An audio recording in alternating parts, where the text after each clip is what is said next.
Título: La traición de la derecha estadounidense, por Murray Rothbard. Dos derechas, la vieja y la nueva. En la primavera de 1970, surgió en la conciencia estadounidense un nuevo término político: los cascos.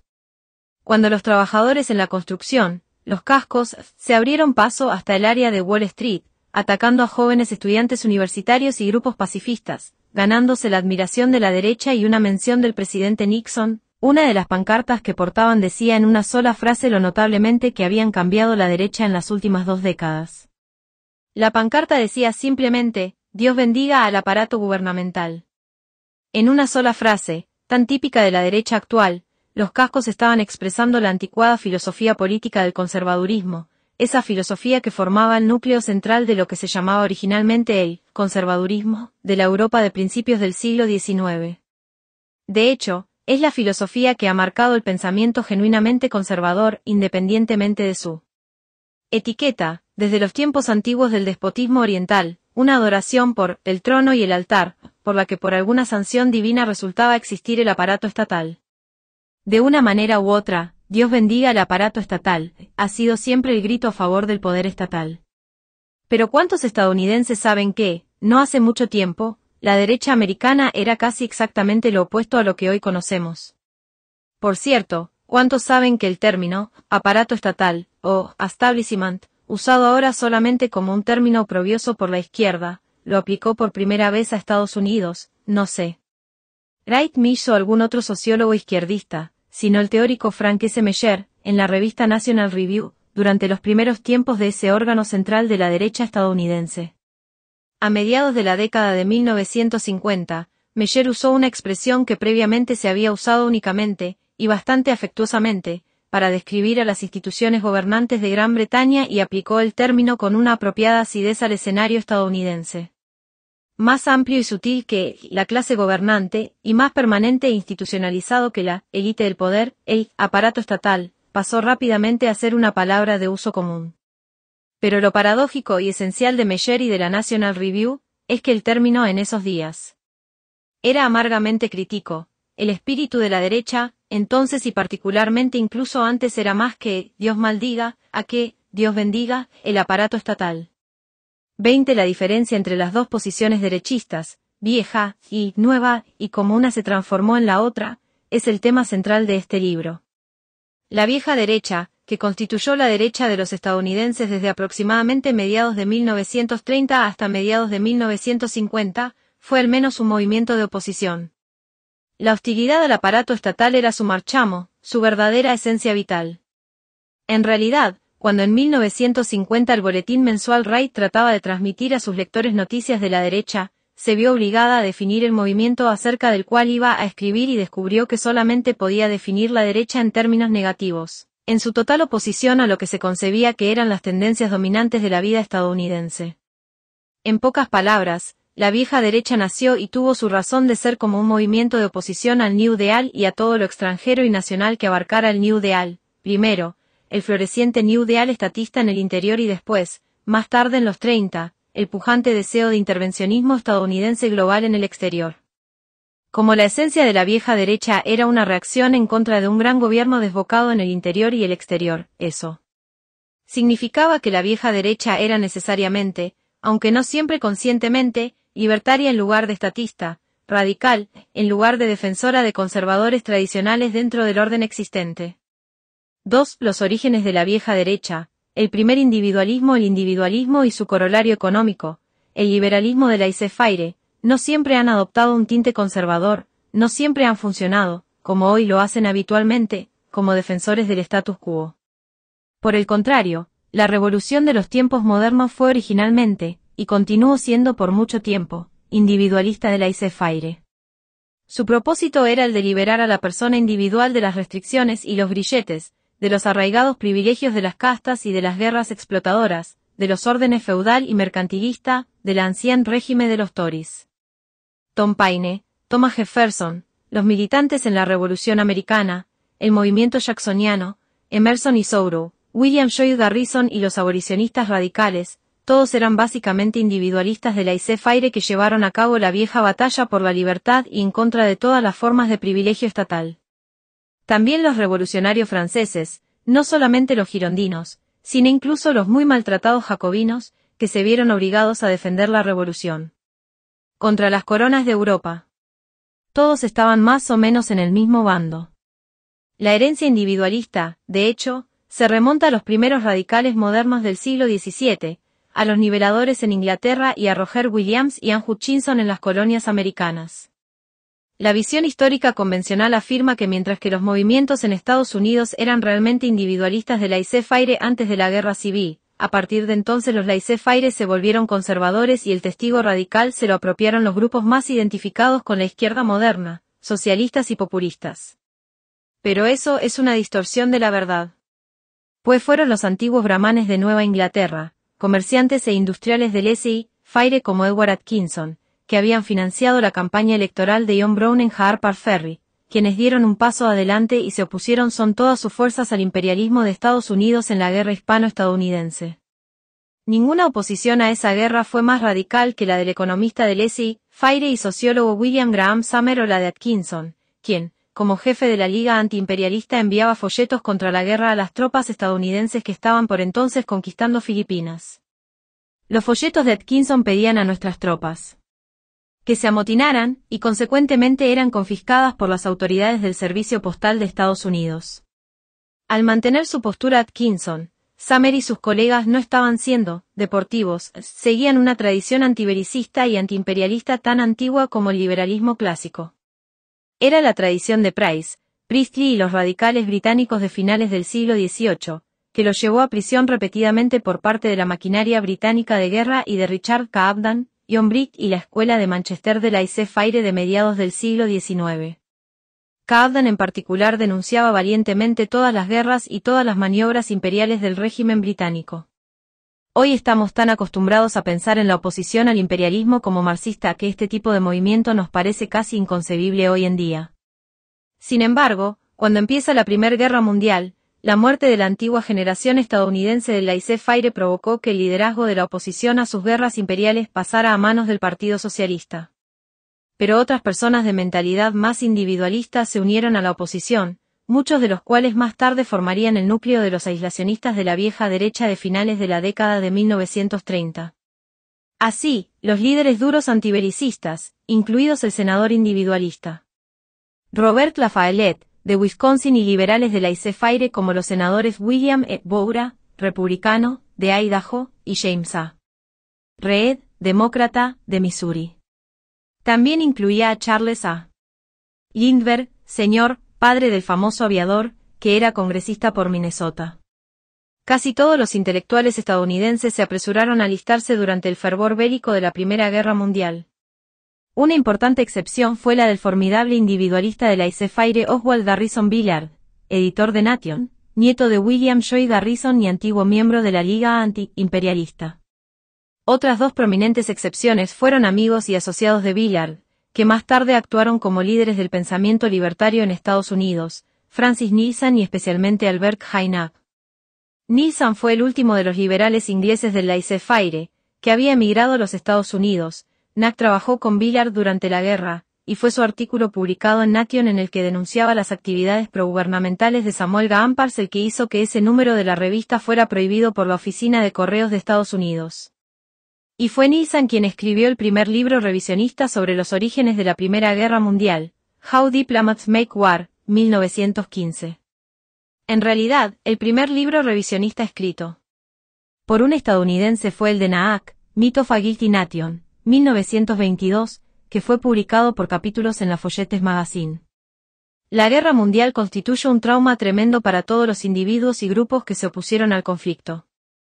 La movilización total, la represión salvaje a los opositores, la matanza y la intervención global de Estados Unidos a una escala sin precedentes, todo esto polarizó a un gran número de personas distintas. El impacto y el hecho completamente predominante de la guerra unó inevitablemente a diversos grupos que estaban en contra de la guerra, en un frente unido vago, informal y opositor, un frente de un nuevo tipo de oposición esencial opositora al sistema estadounidense y a buena parte de la sociedad estadounidense. La rápida transformación del brillante joven intelectual Randolph Bourne desde un pragmatismo optimista a un anarquismo radicalmente pesimista fue algo habitual, aunque en una forma más intensa en su caso, en esta nueva oposición recién creada. Gritando, la guerra es la salud del Estado, Bourne declaraba, el país es un concepto de paz, de equilibrio, de vivir y dejar vivir. Pero el Estado es esencialmente un concepto de poder. Y tenemos la desventura de haber nacido no solo en un país, sino en un Estado. El Estado es el país actuando como una unidad política, es el grupo actuando como una fuerza depositaria.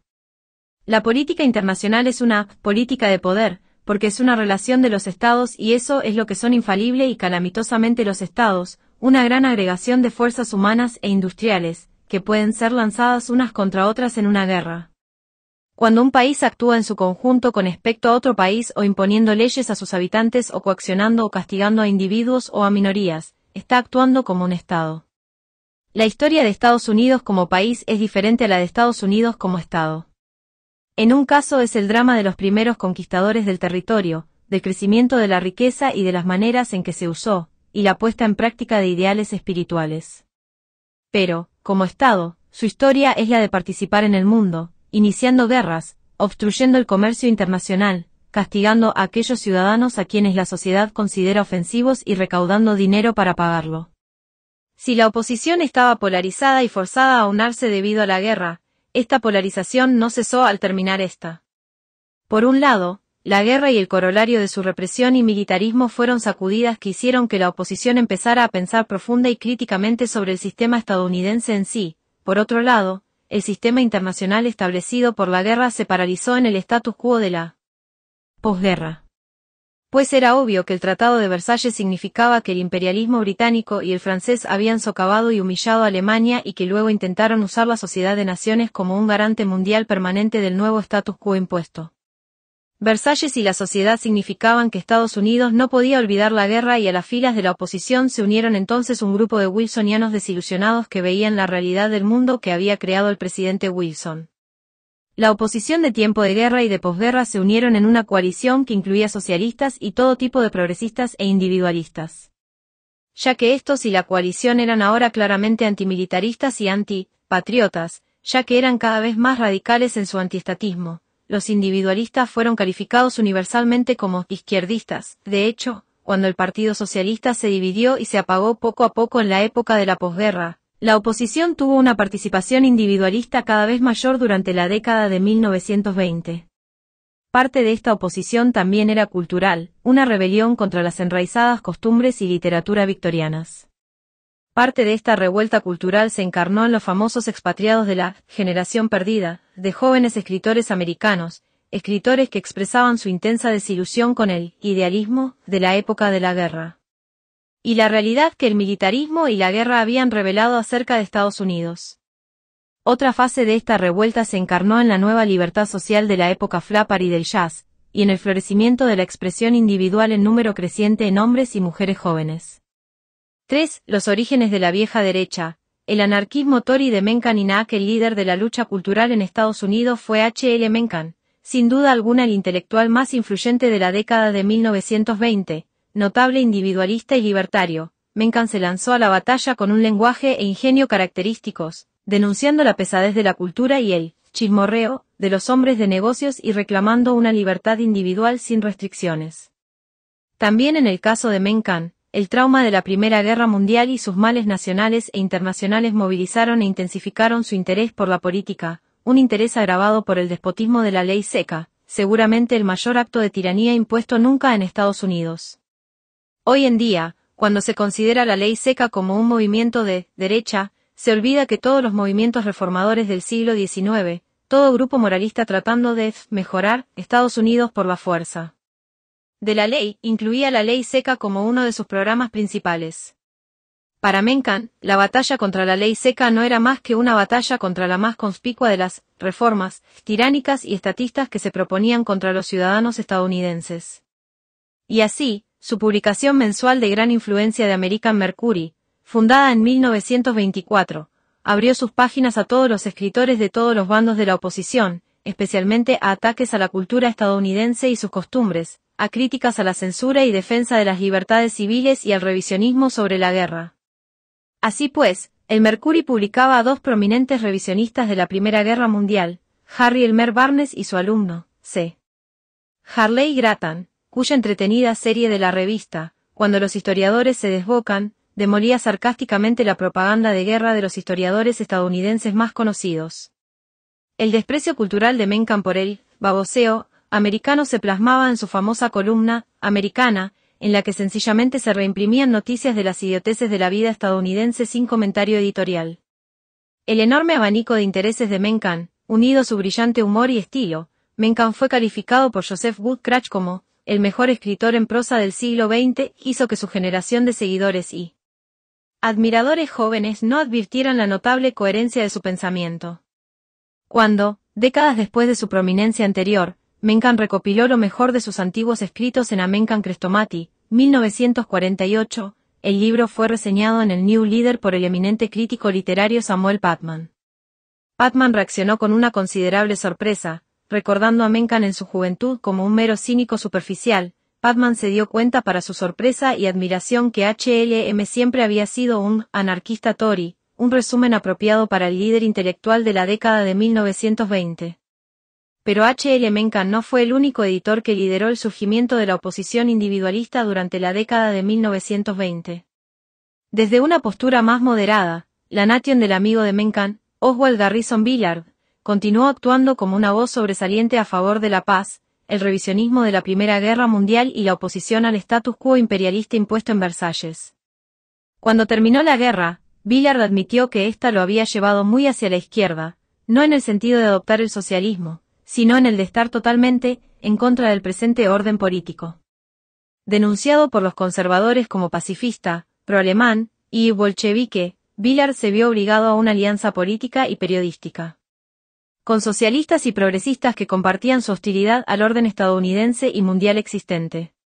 Desde una perspectiva aún más radical e individualista, el amigo y compañero de Mencken y anarquista Tory, Albert Heine fundó y coeditó, junto con Francis Nilsson, la nueva publicación semanal Freeman de 1920 a 1924.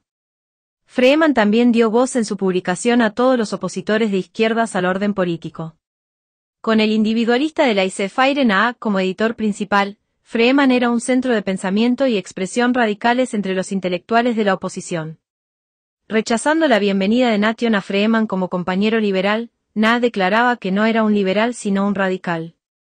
No podemos dejar de recordar, escribía Na disgustado, que esta era una guerra liberal, una paz liberal, y que el actual estado de cosas es la consumación de un largo, extenso y extremadamente costoso experimento con el liberalismo en el poder político. Para Nack, radicalismo significaba que el Estado tenía que considerarse una institución antisocial y no un instrumento típicamente liberal de reforma social. Y Nack, como Mencken, abría gustosamente las páginas de su revista a toda clase de opiniones radicales contra el aparato estatal, incluyendo a Van Wyck Brooks, Bertrand Russell, Louis Santarmayer, Louis Mumford, John Dos Passos, William C. Burritt y Charles A. Beard. Particularmente, aun siendo un individualista y un libertario, Nack dio la bienvenida a la Revolución Soviética, considerándola un derrocamiento con éxito de un aparato estatal paralizado y reaccionario. Sobre todo Nack, al oponerse al acuerdo de posguerra, denunciaba la intervención estadounidense y aliada en la guerra civil rusa. Nack y Nilsson vieron claramente que la intervención estadounidense estaba preparando el escenario para una imposición continua y permanente de su poderío en todo el mundo.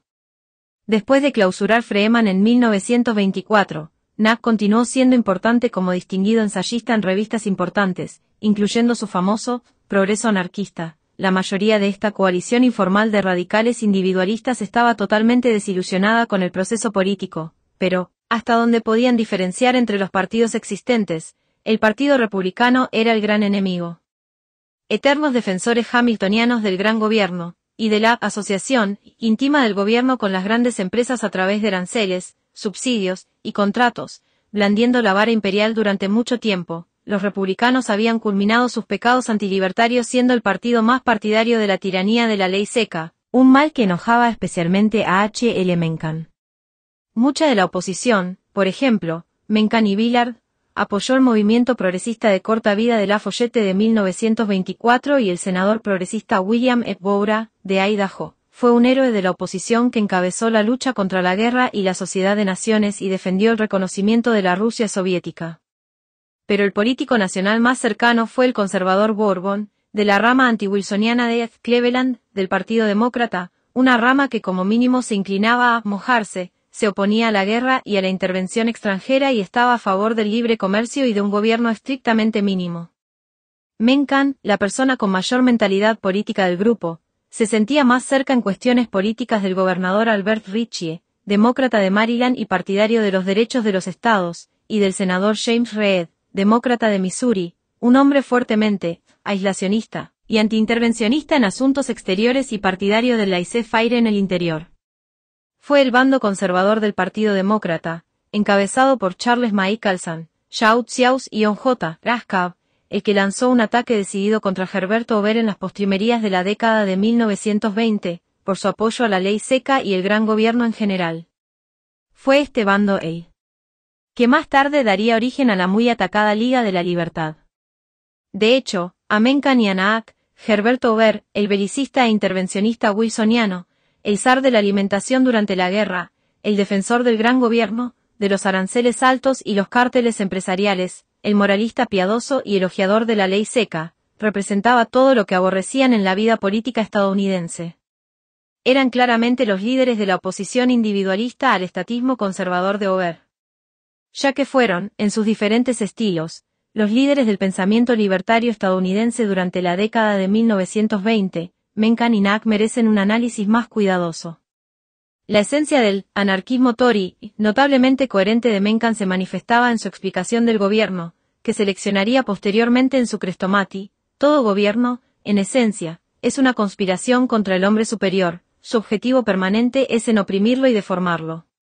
Si es una organización aristocrática, entonces busca como proteger al hombre que es superior solo legalmente en contra del hombre que es superior en la práctica. Si es democrática, busca como proteger al hombre que es inferior en todo contra ambos. Una de sus funciones primordiales es segmentar a los hombres por la fuerza, para volverlos lo más parecidos posible, buscar y combatir la originalidad entre ellos. Todo lo que se puede ver en una idea original es un cambio potencial y por tanto una invasión de sus privilegios. El hombre más dañino para cualquier gobierno es el hombre que es capaz de pensar por sí mismo, sin importar las supersticiones ni los tabús prevalecientes. Casi inevitablemente llega a la conclusión de que el gobierno bajo el que vive no es honrado y es demente e intolerable y, por tanto, si es un romántico, tratará de cambiarlo. E incluso si no es personalmente un romántico, como Mencken claramente no era, es muy capaz de dispersar descontento entre los que lo son. El gobierno ideal de todos los hombres que reflexionan, desde Aristóteles, es aquel que deja en paz al individuo, uno que casi llega a no ser un gobierno en absoluto. Creo que este ideal se alcanzará en el mundo 20 o 30 siglos después que yo haya asumido mis obligaciones públicas en el infierno. De nuevo Mencken, sobre el Estado como explotador, el hombre promedio, cualesquiera que sean sus errores, por lo menos ve claramente que el gobierno es algo que se encuentra fuera de él y fuera de la generalidad de sus conciudadanos, que es un poder aparte, independiente y muchas veces hostil, solo en parte bajo su control y capaz de hacerle mucho daño. Es un hecho insignificante que el robo del gobierno sea en todas partes considerado como un delito de menor magnitud que el robo de un individuo o de una empresa. Creo que lo que está detrás de todo esto es una sensación profunda del antagonismo esencial entre el gobierno y el pueblo al que gobierna. No se entiende como un comité de ciudadanos escogidos para que ocuparse de los asuntos comunales de toda la población, sino como una corporación independiente y autónoma dedicada principalmente a explotar a la población en beneficio de sus propios miembros. Robarle es así un acto casi desprovisto de infamia. Cuando se roba a un ciudadano común y corriente, un hombre digno se ve privado del fruto de su trabajo y su ahorro. Cuando se roba a un gobierno, lo peor que puede pasar es que algunos sinvergüenzas y haraganes tengan menos dinero para gastar de lo que tenían antes. Nunca se piensa en la idea de que se hayan ganado ese dinero. A la mayoría de los hombres sensatos les parecería ridículo. Son sencillamente sinvergüenzas que, por casualidades de la ley, tienen un derecho dudoso a compartir las ganancias de sus conciudadanos. Cuando esa participación disminuye por empresas privadas, el negocio es, en su totalidad, mucho más laudable que no.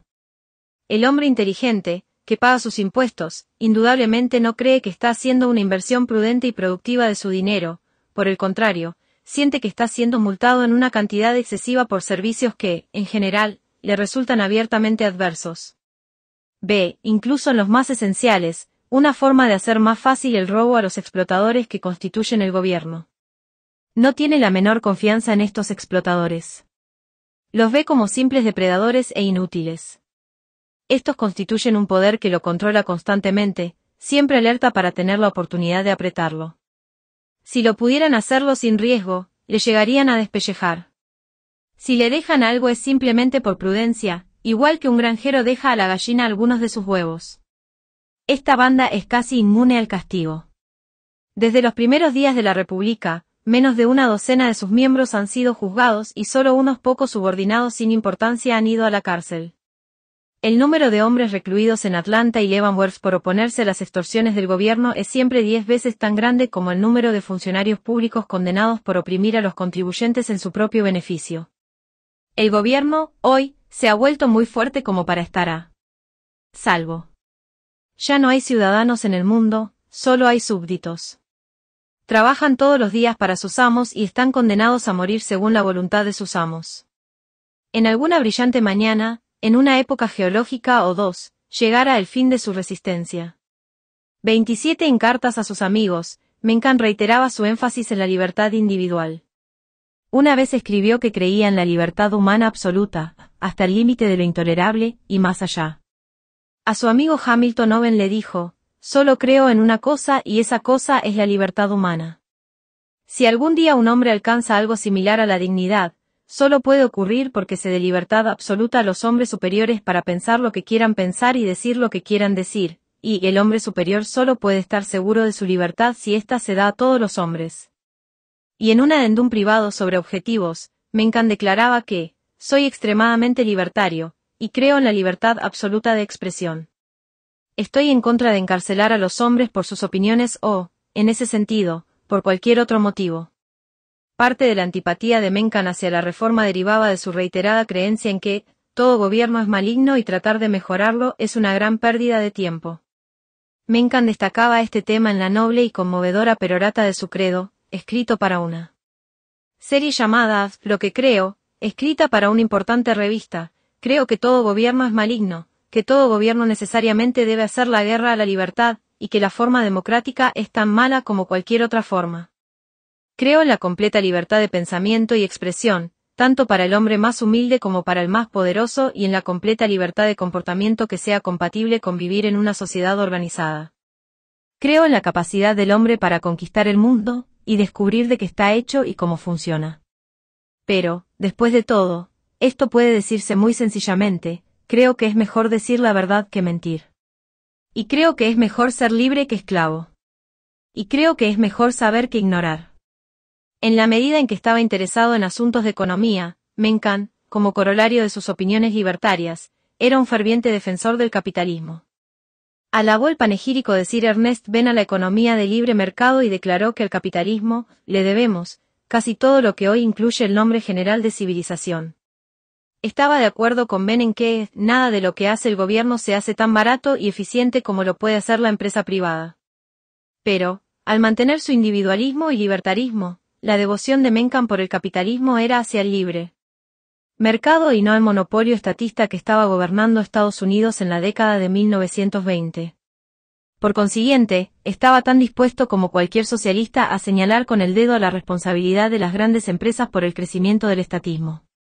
Así, analizando las elecciones presidenciales de 1924, Mencken escribía, parece como si las grandes empresas estuvieran a su favor, el de Coolidge. Este hecho debería bastar para hacer la consideración juiciosa sobre el algo sospechosa. Pues las grandes empresas en Estados Unidos actúan en su provecho una y otra vez. Las grandes empresas estaban a favor de la ley seca, al creer que un trabajador sobrio sería un mejor esclavo que uno con unos cuantos tragos. Estaban a favor de todos los grandes robos y extorsiones que se produjeron durante la guerra y se beneficiaron de todos ellos. Estaban a favor de estrangular la libertad de expresión que se vio acosada en nombre del patriotismo, y siguen a favor de ello. Con respecto al candidato demócrata, John W. Davis, Mencken indicaba que se decía que era un buen abogado, lo que, para Mencken, no era una recomendación favorable ya que los abogados son responsables de 9 de cada 10 de las leyes inútiles y maliciosas que ahora atestan los códigos legales, y de todos males que trae el vano intento de aplicarlas. Todo juez federal es un abogado. Igual que muchos congresistas. Todo ataque a los derechos sencillos del ciudadano tiene un abogado detrás. Si todos los abogados fueran colgados mañana, todos seríamos más libres y estaríamos más seguros. Y nuestros impuestos se reducirían a casi la mitad. Y lo que es más, el Dr. Davis es un abogado cuya vida se ha dedicado a proteger a las grandes empresas. Solía trabajar para J. Pierpont Morgan y se dice que está orgulloso de ello. M.R. Morgan es un banquero internacional, dedicado a exprimir naciones que están en dificultades y problemas. Sus operaciones están protegidas por el poder de los Estados Unidos. Fue uno de los principales beneficiarios de la última guerra y ganó millones en ella. Los hospitales públicos están hoy llenos de soldados a quienes les falta una pierna y que entonces protegieron valerosamente sus inversiones, y los colegios públicos están llenos de niños que protegerán sus inversiones el día de mañana. 33 De hecho, el breve análisis que va a continuación acerca de los acuerdos después de la guerra combina la evaluación de Mencken de la influencia determinante de las grandes empresas con la amargura de todos los individualistas durante la guerra y después de esta. Cuando estuvo en el Senado, el Dr. Harding era conocido como el senador de la Standard Oil. Como todos sabemos, la Standard Oil estaba muy en contra de que entráramos en la Sociedad de Naciones, primordialmente porque Inglaterra dirigiría la sociedad y estaría en disposición de mantener a los estadounidenses alejados de los nuevos yacimientos de petróleo en Oriente Medio. Los Morgan y sus prestamistas aliados, por supuesto, estaban igualmente muy a favor en entrar, ya que colocar al tío Sam bajo la pezuña de los ingleses protegería materialmente sus inversiones inglesas y de otros países.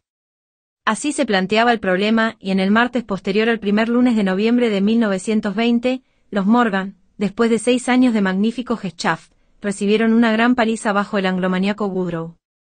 34 Como consecuencia, continuaba Mencken, los Morgan decidieron ponerse de acuerdo con el enemigo, y así en la conferencia en Lausana de 1922-23, los ingleses acordaron permitir a la Standard Oil entrar en los campos petrolíferos del Levante, y J. P. Morgan visitó a Harding en la Casa Blanca, después de lo cual el Dr. Harding empezó a oír una voz que le aconsejaba que se olvidara de los prejuicios de los votantes que lo eligieron y que tratara de evitar que Estados Unidos entrara en la Gran Corte Internacional de Justicia, aunque menos conocido que Mencken. Albert Naak, más que cualquier otra persona, dio al libertarismo una teoría positiva y sistemática.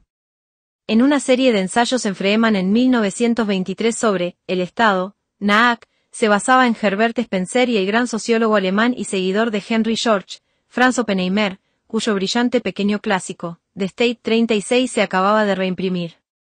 Oppenheimer había señalado que el hombre trata de adquirir riqueza de la manera más fácil y que había 2 vías mutuamente exclusivas para obtener riqueza.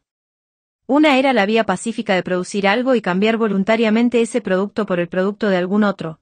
A esta manera de producir e intercambiar voluntariamente la llamó medios económicos. La otra vía para obtener riqueza era la expropiación coercitiva, el obtener por la fuerza el producto de otra persona usando la violencia. A esto Oppenheimer lo llamó los medios políticos. Y a partir de su investigación histórica sobre la génesis de los estados, Oppenheimer definía al Estado como la organización de los medios políticos. Así que Naak concluía que el Estado en sí era maligno y siempre era la vía por la cual grupos diversos podían apropiarse del poder del Estado y usarlo para convertirse en explotadores o en clase dirigente, a expensas del resto de la población a quien gobernaba. Naak, por tanto, definía al Estado 37 como la institución que reclama y ejerce el monopolio del crimen sobre un área territorial, prohíbe el asesinato privado, pero organiza asesinatos a escala colosal. Castiga el robo privado, pero toma en sus manos inescrupulosas todo lo que quiere. En su obra maestra, Nuestro enemigo, el Estado, Naak expandía su teoría y la aplicaba a la historia estadounidense, particularmente a la formación de la Constitución de Estados Unidos. Contrariamente a los tradicionales adoradores conservadores de la Constitución, Naak aplicó la tesis de Charles A.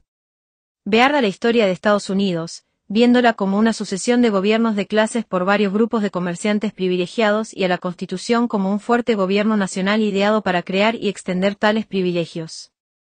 La Constitución, escribía Naak, permitía una centralización cada vez mayor del control sobre los medios políticos. Por ejemplo, muchos industriales podían ver las grandes ventajas de poder extender sus oportunidades de explotación sobre un área de libre comercio en toda el área nacional protegida por un arancel general. Cualquier especulador en títulos públicos depreciados estaría fuertemente a favor de un sistema que le pudiera ofrecer el uso de medios políticos para lograr que liquidaran a su valor original. Cualquier dueño de barcos o comerciante con el extranjero se daría cuenta rápidamente de que su pan estaba untado con mantequilla del lado de un Estado nacional en el que, si se acercaba apropiadamente, podía hacer uso de los medios políticos por medio de una subvención o podría respaldar alguna empresa de contrabando rentable pero dudosa con representaciones diplomáticas o represalias.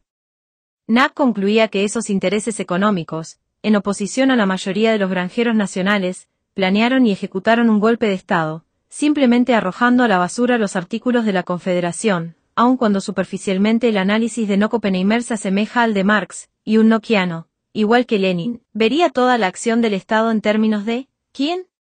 ¿De quiénes? ¿Quién se beneficia a costa de quiénes? Es importante apreciar las diferencias cruciales. Ya que mientras que Nack y Marx estarían de acuerdo con respecto a los privilegios de las clases gobernantes sobre los gobernados en los periodos despótico oriental y feudal, discreparían en el análisis de los hombres de negocios en el mercado libre. Pues para Nack, las clases antagónicas, gobernantes y gobernados, únicamente pueden crearse por acceso a los privilegios del Estado, es el uso del instrumento del Estado el que crea estas clases antagónicas. Mientras Marx estaría de acuerdo con respecto a las eras precapitalistas, por supuesto también concluiría que hombres de negocios y trabajadores son antagonistas de clase aún en una economía de mercado libre, con los empresarios explotando a los trabajadores. Para el nockiano, hombres de negocios y trabajadores están en armonía, como todos los demás, en un mercado libre y una sociedad libre y es solamente por medio de la intervención estatal por lo que se crea el antagonismo de clases. Esta idea de las clases como creadas por los estados era la idea premarxista de las clases. Dos de sus primeros teóricos fueron los pensadores individualistas y libertarios del periodo postnapoleónico de la Restauración, Charles Comte y Charles Dunoyer. Durante varios años después de la Restauración, Comte y Dunoyer fueron los mentores del conde de Saint-Simon, que adoptó su análisis de clase. Los posteriores sansimonianos la modificaron posteriormente para incluir a los empresarios como explotadores de clase de los trabajadores y esto último fue adoptado por Marx. Estoy en deuda con las investigaciones del profesor Leonard Lisieux sobre Comte y Dunoyer. Hasta donde yo sé, la única, e inadecuada, mención está en Elie Halaby, The Era of Tyrannies, Garden City, N.A. Doubleday and Co., 1965, pp 21 a 60. La crítica de la teoría del Estado de Marx de Gabriel Colcoset realiza desde una perspectiva bastante similar. O, como lo resumía Nack, la simple verdad es que nuestros empresarios no quieren un gobierno que deje en paz a los negocios. Quieren un gobierno que puedan usar. Ofrecedles uno que siga el modelo de Spencer y veréis estallar al país antes que aceptarlo. 4. El New Deal y la aparición de la vieja derecha durante la década de 1920, por tanto, los individualistas y libertarios emergentes, los Mencken, los Nack, los Villard y sus seguidores, eran generalmente considerados como hombres de izquierdas, como la izquierda en general, se oponían con desagrado al surgimiento de un gran gobierno en los Estados Unidos del siglo XX, un gobierno aliado con las grandes empresas, en un entramado de privilegios especiales, un gobierno que dictaba los hábitos personales en el beber de los ciudadanos y reprimía las libertades civiles, un gobierno que se había unido al imperialismo británico como socio menor para presionar a las naciones de la tierra. Los individualistas se oponían a este florecimiento de los monopolios estatales, se oponían al imperialismo y militarismo y a las guerras en el exterior, se oponían al Tratado de Versalles impuesto por Occidente y a la Sociedad de Naciones y generalmente eran aliados de socialistas y progresistas en esta oposición. Sin embargo, todo esto cambió, y cambió drásticamente, con el surgimiento del New Deal. Porque los individualistas veían claramente al New Deal como una mera extensión lógica del oberianismo y de la Primera Guerra Mundial, como la imposición de un gobierno fascista en la economía y la sociedad con una grandeza mucho peor que la de Theodore Roosevelt y, como lo llamaba Mencken, o Wilson, o Hoover. El New Deal, con su creciente estado corporativo, dirigido por las grandes empresas y los grandes sindicatos como sus socios menores, aliado con intelectuales progresistas corporativos y usando una retórica bienhechora, era percibido por estos libertarios como el fascismo llegando a Estados Unidos. Y su asombro y amargura fueron grandes cuando descubrieron que sus anteriores y supuestamente inteligentes aliados, los socialistas y progresistas, en vez de unirse a este punto de vista, se apresuraron a abrazar e incluso deificar el New Deal y a formar su vanguardia de intelectuales apologistas. Esta acogida de la izquierda se hizo rápidamente unánime cuando el Partido Comunista y sus aliados se unieron al desfile con el advenimiento del Frente Popular en 1935. Y la generación de los intelectuales más jóvenes, muchos de los cuales habían sido seguidores de Mencken y Villard, dejaron a un lado su individualismo para unirse a la clase trabajadora y asumir su papel como expertos y planificadores de la aparentemente nueva utopía que se estaba formando en Estados Unidos. El espíritu de los mandatos tecnocráticos a los ciudadanos estadounidenses se expresó de la mejor manera en el famoso poema de Rex Tawwell, cuyas palabras quedarían grabadas con horror en todos los corazones de los derechistas, en todo el país. He reunido mis herramientas y mis gráficos, mis planes están terminados y son prácticos. Me arremangaré, volveré a crear Estados Unidos. Solamente unos pocos liberales del laissez-faire vieron la relación directa entre los programas cartelizadores de Hoover y la cartelización fascista impuesta por la NRA y la AA del New Deal, y pocos se dieron cuenta de que el origen de estos programas fueron específicamente los planes colectivistas de las grandes empresas, como el famoso Plan Swoop, ideado por Gerard Swoop, jefe de General Electric a finales de 1931, y adoptado al año siguiente por la mayoría de los grandes grupos de negocios. De hecho, fue cuando Hoover rehusó llegar tan lejos, denunciando el plan como fascismo, aun cuando él mismo se había inclinado en esa dirección. Durante años, cuando Henry Harriman, presidente de la Cámara de Comercio de Estados Unidos, avisó a Hoover de que las grandes empresas usarían su influencia a favor de Roosevelt, quien estaba de acuerdo en poner en marcha el plan y de hecho iba a aplicar dicho acuerdo. El mismo Swoop, Harriman y su poderoso mentor, el financiero Bernard M. Berak, estuvieron de hecho muy involucrados en redactar y administrar la NRA y la AA. Los individualistas y liberales del laissez-faire estaban asombrados y amargados, no solo por la deserción en masa de sus anteriores aliados, sino también por las acusaciones de estos aliados al referirse a ellos como reaccionarios, fascistas y neandertales. Hombres de la izquierda durante décadas, los individualistas, sin cambiar su postura o perspectiva ni un ápice, se veían ahora atacados duramente por sus anteriores aliados como ignorantes, extremistas de derecha. Así, en diciembre de 1933, Naak escribía con enfado a Canon Bernard Dingsville: veo que ahora se me califica como Tory. A usted también, ¿verdad? Qué ignorante charlatana de ser FDR.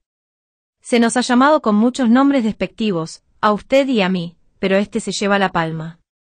El biógrafo de Naak agrega que Naak pensó que era raro que un declarado radical, anarquista, individualista, defensor de un solo impuesto y apóstol de Spencer fuera calificado como conservador. De haber sido el intelectual más importante de su tiempo, Mencken pasó rápidamente a ser denostado por sus lectores como reaccionario y incapaz de tratar la era de la depresión. Al jubilarse del Mercury, y por consiguiente verse privado de acceso a un foro nacional, Mencken solo pudo ver caer su creación en manos de los liberales del New Deal. Naak, que había sido la estrella de las revistas mensuales, prácticamente desapareció de la vista. Villard sucumbió al atractivo del New Deal y de todas maneras se jubiló como editor de Nation en 1933, dejando también la revista en manos firmes de liberales del New Deal. Solo persistieron algunos casos aislados, como John T. Flynn, un periodista económico escandaloso, que escribía en Harper's y New Republic, criticando las grandes empresas y los orígenes monopolísticos de medidas tan cruciales del New Deal como el RFC y la NRA. Aislados y atacados, tratados por los nuevos dispensadores como hombres de la derecha, los individualistas no tuvieron más alternativa que la de convertirse, en efecto, en derechistas y aliarse con los conservadores, monopolistas, seguidores de Hoover, etc., a quienes previamente habían despreciado. Fue así como se creó la derecha moderna, la vieja derecha, en nuestra terminología, como una coalición de furia y desesperanza en contra de la enorme aceleración del gran gobierno generada por el New Deal. Pero lo curioso es que a medida que los grupos conservadores más grandes y respetables iniciaban los ataques contra el New Deal, la única retórica, las únicas ideas que tenían disponibles eran precisamente los puntos de vista libertarios e individualistas que anteriormente habían desdeñado o ignorado. De ahí el súbito, aunque muy superficial, advenimiento de estos conservadores republicanos y demócratas a las filas libertarias. Así, estaban Herberto Hoover y los republicanos conservadores, que habían hecho tanto en los 20 y antes para preparar el terreno para el corporativismo del New Deal, pero que ahora se quejaban amargamente por su aplicación completa. El propio Herbert Hoover pasó de repente a las filas libertarias con su libro contra el New Deal de 1934, Challenge to Liberty, que impulsó al desconcertado y sorprendido Naak a exclamar: «Imaginaos un libro sobre este tema, escrito por este hombre».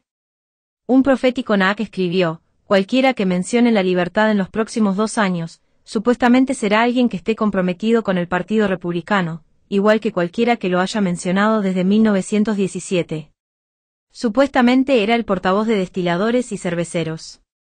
Demócratas conservadores como los anteriormente antiprohibicionistas Hugo Tessiaus, John W. Davis y John J. Raskob, de DuPont, formaron la American Liberty League como una organización contra el New Deal, pero esto fue solo un poco menos desagradable.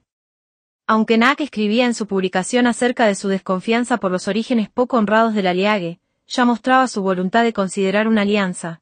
Esto puede abrir ocasionalmente una vía para algo, un poco más inteligente y objetivo que el deprimente flujo de propagandistas. Voy a verlo, y si se abre una oportunidad echaré una mano. De hecho, los individualistas estaban en un brete ante esta súbita asunción de viejos enemigos como aliados.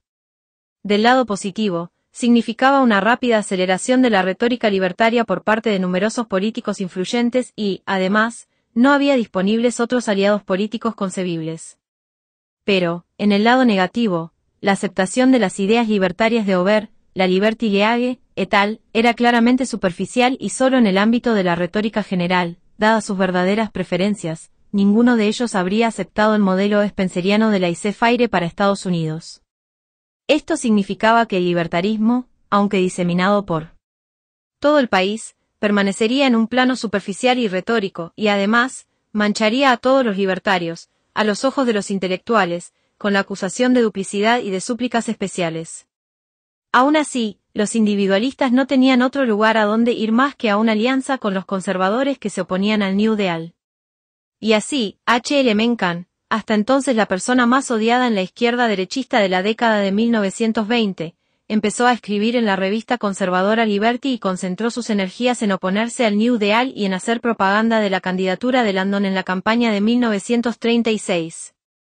Y cuando el joven libertario Paul Palmer asumió el cargo de editor de American Mercury en 1936, Mencken y Naak aceptaron encantados escribir como columnistas habituales en oposición al régimen del New Deal, con Naak como virtual co-editor.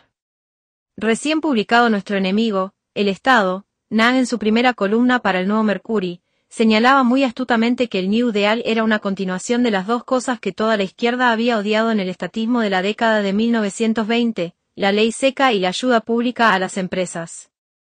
Era como la ley seca porque en ambos casos una minoría decidida de hombres deseaban hacer algo a Estados Unidos para su propio beneficio, y ambos se apoyaban en la fuerza para conseguir sus fines. Era económicamente como la década de 1920, porque Coolidge había hecho todo lo posible para usar al gobierno en apoyo de las empresas y Roosevelt estaba haciendo exactamente lo mismo. En otras palabras, la mayoría de los estadounidenses querían que el gobierno solamente los ayudara solo a ellos.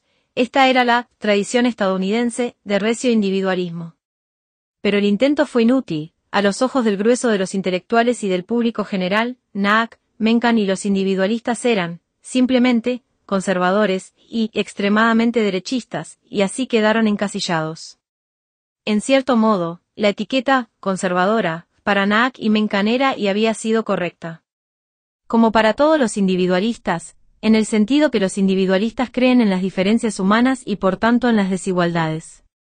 Es verdad que estas son desigualdades naturales, que, en sentido jeffersoniano, surgirían de una sociedad libre como aristocracias naturales, y que esto contrasta enormemente con las desigualdades artificiales que los políticos estatistas de casta y privilegios especiales imponen a la sociedad.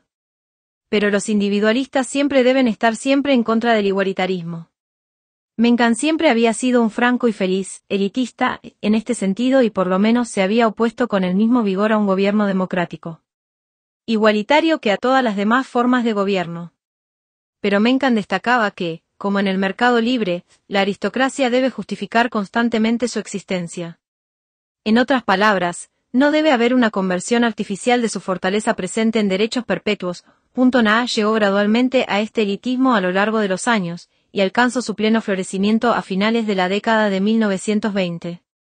A partir de esta evolución de opinión Naak llegó su brillante y profético, aunque completamente olvidado, Theory of Education in the United States, que derivó de sus discursos de 1931 en la Universidad de Virginia. Defensor de la antigua educación clásica, Naak reprendía a los típicos detractores conservadores de las innovaciones educativas progresivas de John Dewey por no haber entendido nada. Estos conservadores atacaban la educación moderna por seguir las opiniones de Dewey, pasando de una educación clásica a una proliferación de una educación paleolítica profesional y de lo que ahora se llamarían cursos relevantes, educación vial, cestería, etc.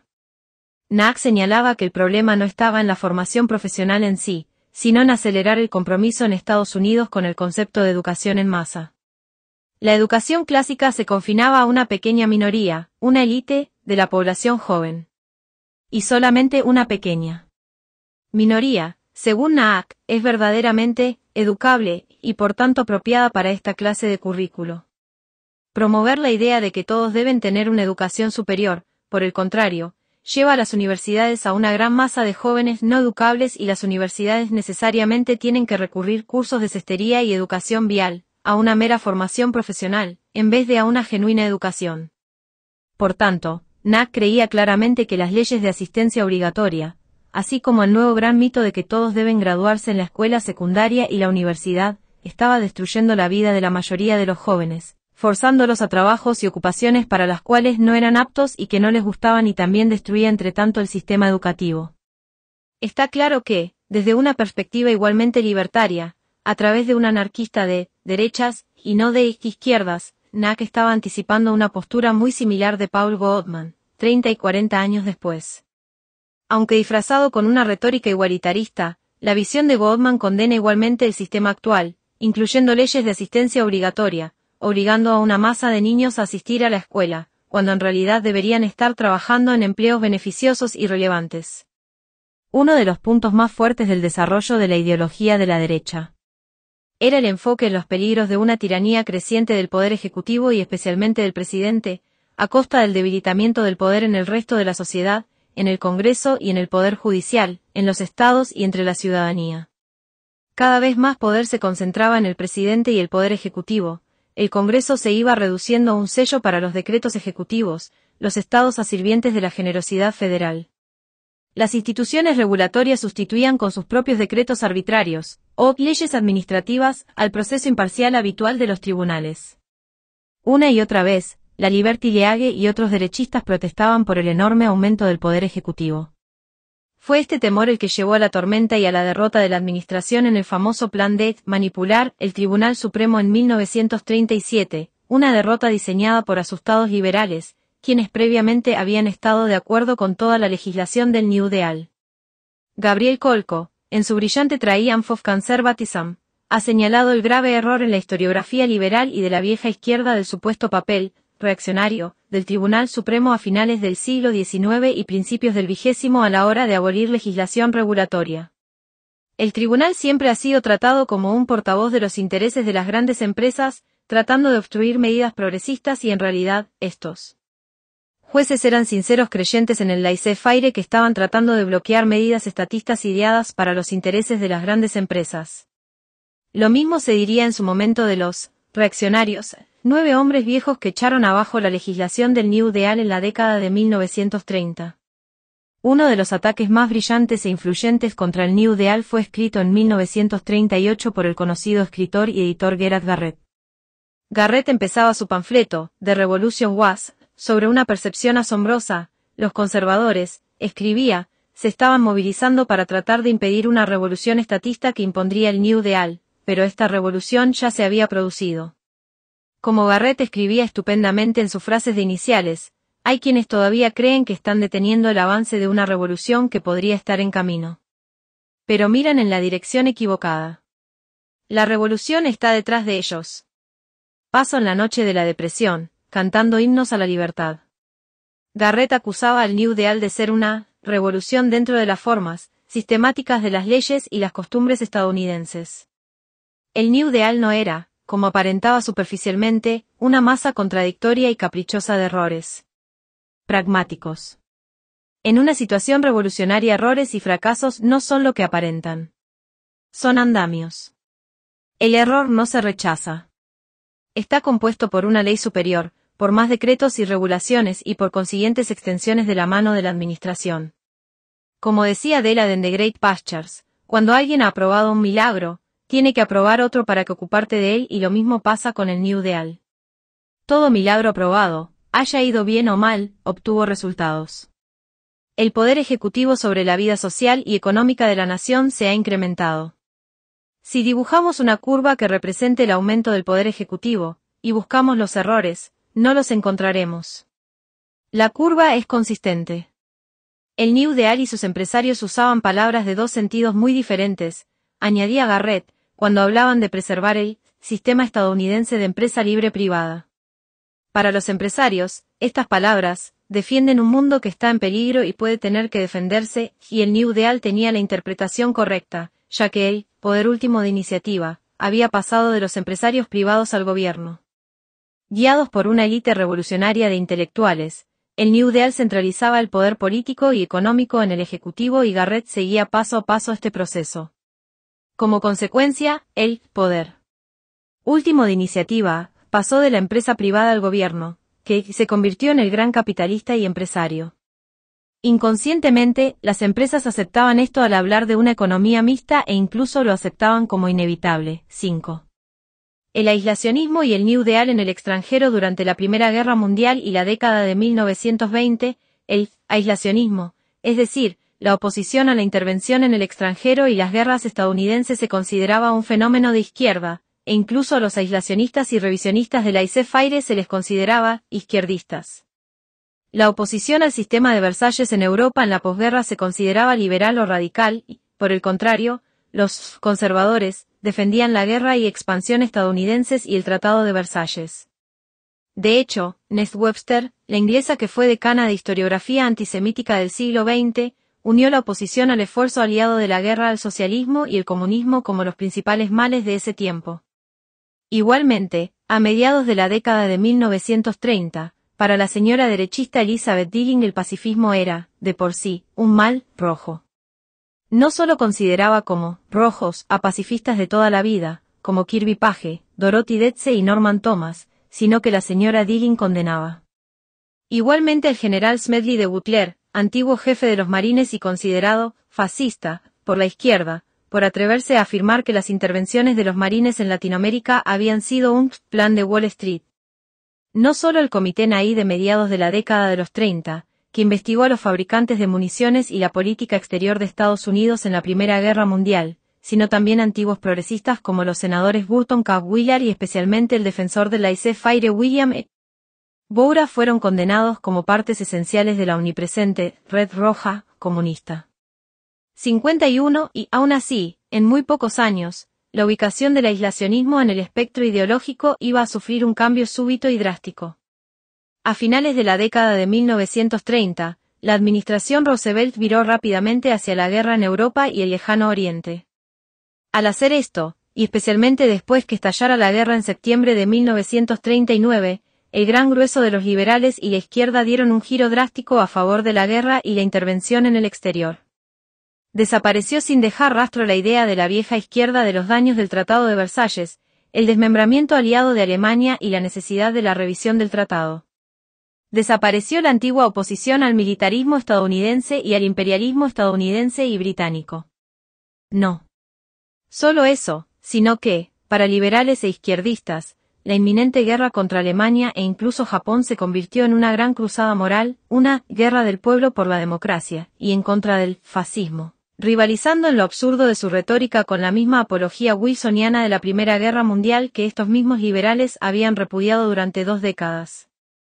El presidente que estaba arrastrando a la nación que se negaba a ello era ahora elogiado y casi divinizado por la izquierda, como lo fueron retrospectivamente todos los presidentes fuertes, es decir, dictatoriales, a lo largo de la historia estadounidense. Para los liberales y la izquierda el panteón de Estados Unidos se convertía entonces en una letanía casi infinita: Jackson, Lincoln, Wilson, FDR. Todavía peor fue la actitud de estos nuevos intervencionistas hacia aquellos anteriores amigos y aliados que continuaban persistiendo en sus antiguas creencias. Estos últimos eran ahora castigados e insultados continuamente, con amargura extrema y venenosa, llamándolos reaccionarios, fascistas. antisemitas, y seguidores de la línea de Goebbels, 52 uniéndose con gran entusiasmo a esta sucia campaña estaba el Partido Comunista y sus aliados de la campaña de seguridad colectiva de la Unión Soviética a finales de la década de 1930 y de nuevo tras el ataque nazi a Rusia el 22 de junio de 1941. Antes y durante la guerra los comunistas estaban encantados de interpretar su papel recién hallado como superpatriotas estadounidenses, proclamando que el comunismo es el americanismo del siglo XX, y que cualquier campaña por la justicia social en Estados Unidos tendría que quedar atrás frente al sagrado objetivo de la victoria en la guerra. La única excepción para los comunistas en este papel fue su periodo aislacionista, que, de nuevo en subordinación a las necesidades de la Unión Soviética, duró desde el pacto de Stalin-Hitler de agosto de 1939 al ataque a Rusia 2 años más tarde. La presión sobre liberales y progresistas que continuaban oponiéndose a la guerra inminente fue increíblemente amarga e intensa. Se produjeron muchas tragedias personales. Charles A. Beard, distinguido historiador y el más eminente de los revisionistas, fue castigado despiadadamente por los liberales, muchos de ellos antiguos alumnos y discípulos suyos. El Dr. Harry Elmer Barnes, el decano liberal de los revisionistas de la Primera Guerra Mundial, y luego de la Segunda Guerra Mundial, cuyo artículo en el World Telegram de Nueva York, de Liberal Viewpoint, fue destacado por Walter Lippmann, fue expulsado sin ceremonias de su columna en mayo de 1940 por la presión de los anunciantes a favor de la guerra. Un ejemplo de trato dispensado a los que se aferraron a sus principios fue la purga de las filas del periodismo progresista de John T. Flynn y Oswald Garrison Billard. En su columna periódica de Nation, Billard había continuado oponiéndose al abominable militarismo de Roosevelt y su propensión a la guerra. Para su desgracia, Billard fue expulsado de la revista en la que trabajó tanto tiempo como editor importante. En su artículo Valedictory, del número del 22 de junio de 1940, Billard declaraba que mi jubilación se vio precipitada por el abandono de la oposición previa de los editores de Nation a todos los preparativos bélicos, lo que, en mi opinión, ha sido la mayor gloria de su gran y honorable pasado. En una carta a su editora, Frida Kirchwey, Billard se preguntaba cómo era que Frida Kirchwey, pacifista en la última guerra, capaz de ver a través de farsas e hipocresías y militante de los derechos de las minorías y los oprimidos, estrecha ahora la mano a todas las fuerzas de la reacción contra las que Nation ha batallado con tanta energía. La respuesta editorial de Kirchwey fue la típica: escritos como los de Billard eran temibles y un peligro más actual que el fascismo, pues la política de Billard era exactamente la política para Estados Unidos que apoya la propaganda nazi en este país. A su vez, John T. Flynn se vio privado de su columna, Other People's Money, en noviembre de 1940. La columna había aparecido continuamente en New Republic desde mayo de 1933. Tampoco los editores ahora favorables a la guerra pudieron tolerar los continuos ataques de Flynn a las preparaciones bélicas y al auge artificial inducido por el gasto en armamento. Tampoco le fue mucho mejor a los líderes libertarios veteranos. Cuando el libertario y aislacionista Paul Palmer perdió su puesto de editor en American Mercury en 1939, H. L. Mencken y Albert Hynek perdieron su oportunidad mensual de arremeter contra el New Deal. Al desaparecer su expositor nacional, Mencken se retiró de la política para dedicarse a su autobiografía y a su estudio del idioma estadounidense. Aparte de unos pocos ensayos en Atlantic Monthly, Nack solo pudo encontrar una vía de expresión en el aislacionista Scribner's Command Theater, que cerró sus puertas después de Pearl Harbor y dejó a Nack sin ninguna posibilidad de ser escuchado. Entretanto, los discípulos personales de Nack, que constituían la rama libertaria del movimiento de Henry George, recibieron un duro golpe cuando su principal discípulo, Frank Chad Arab, fue despedido como director de la escuela Henry George de Nueva York por mantener su oposición a la entrada en guerra de Estados Unidos. Pero Nack consiguió dar algunos golpes antes del cambio de guardia en el Mercury. Nack había advertido que la inminente guerra en Europa era la vieja historia de imperialismos en competencia, con los progresistas, una vez más, disponibles para proporcionar cobertura ideológica con lemas wilsonianos como «hacer al mundo seguro para la democracia». Nack comenta con sorna que «hacer al mundo seguro para las inversiones, privilegios y mercados de Estados Unidos» expresaba mucho mejor el propósito real de la inminente intervención. Así que, después del lamentable ejemplo que dieron los progresistas estadounidenses hace 20 años, estaban de nuevo listos para salvarnos de los horrores de la guerra y el militarismo llevándonos a la guerra y el militarismo. Denunciando la historia que se estaba desarrollando acerca del enemigo exterior, Naak precisaba el verdadero peligro para la libertad en el interior. Ninguna política de un Estado extranjero puede perturbarnos, salvo que el gobierno se interponga.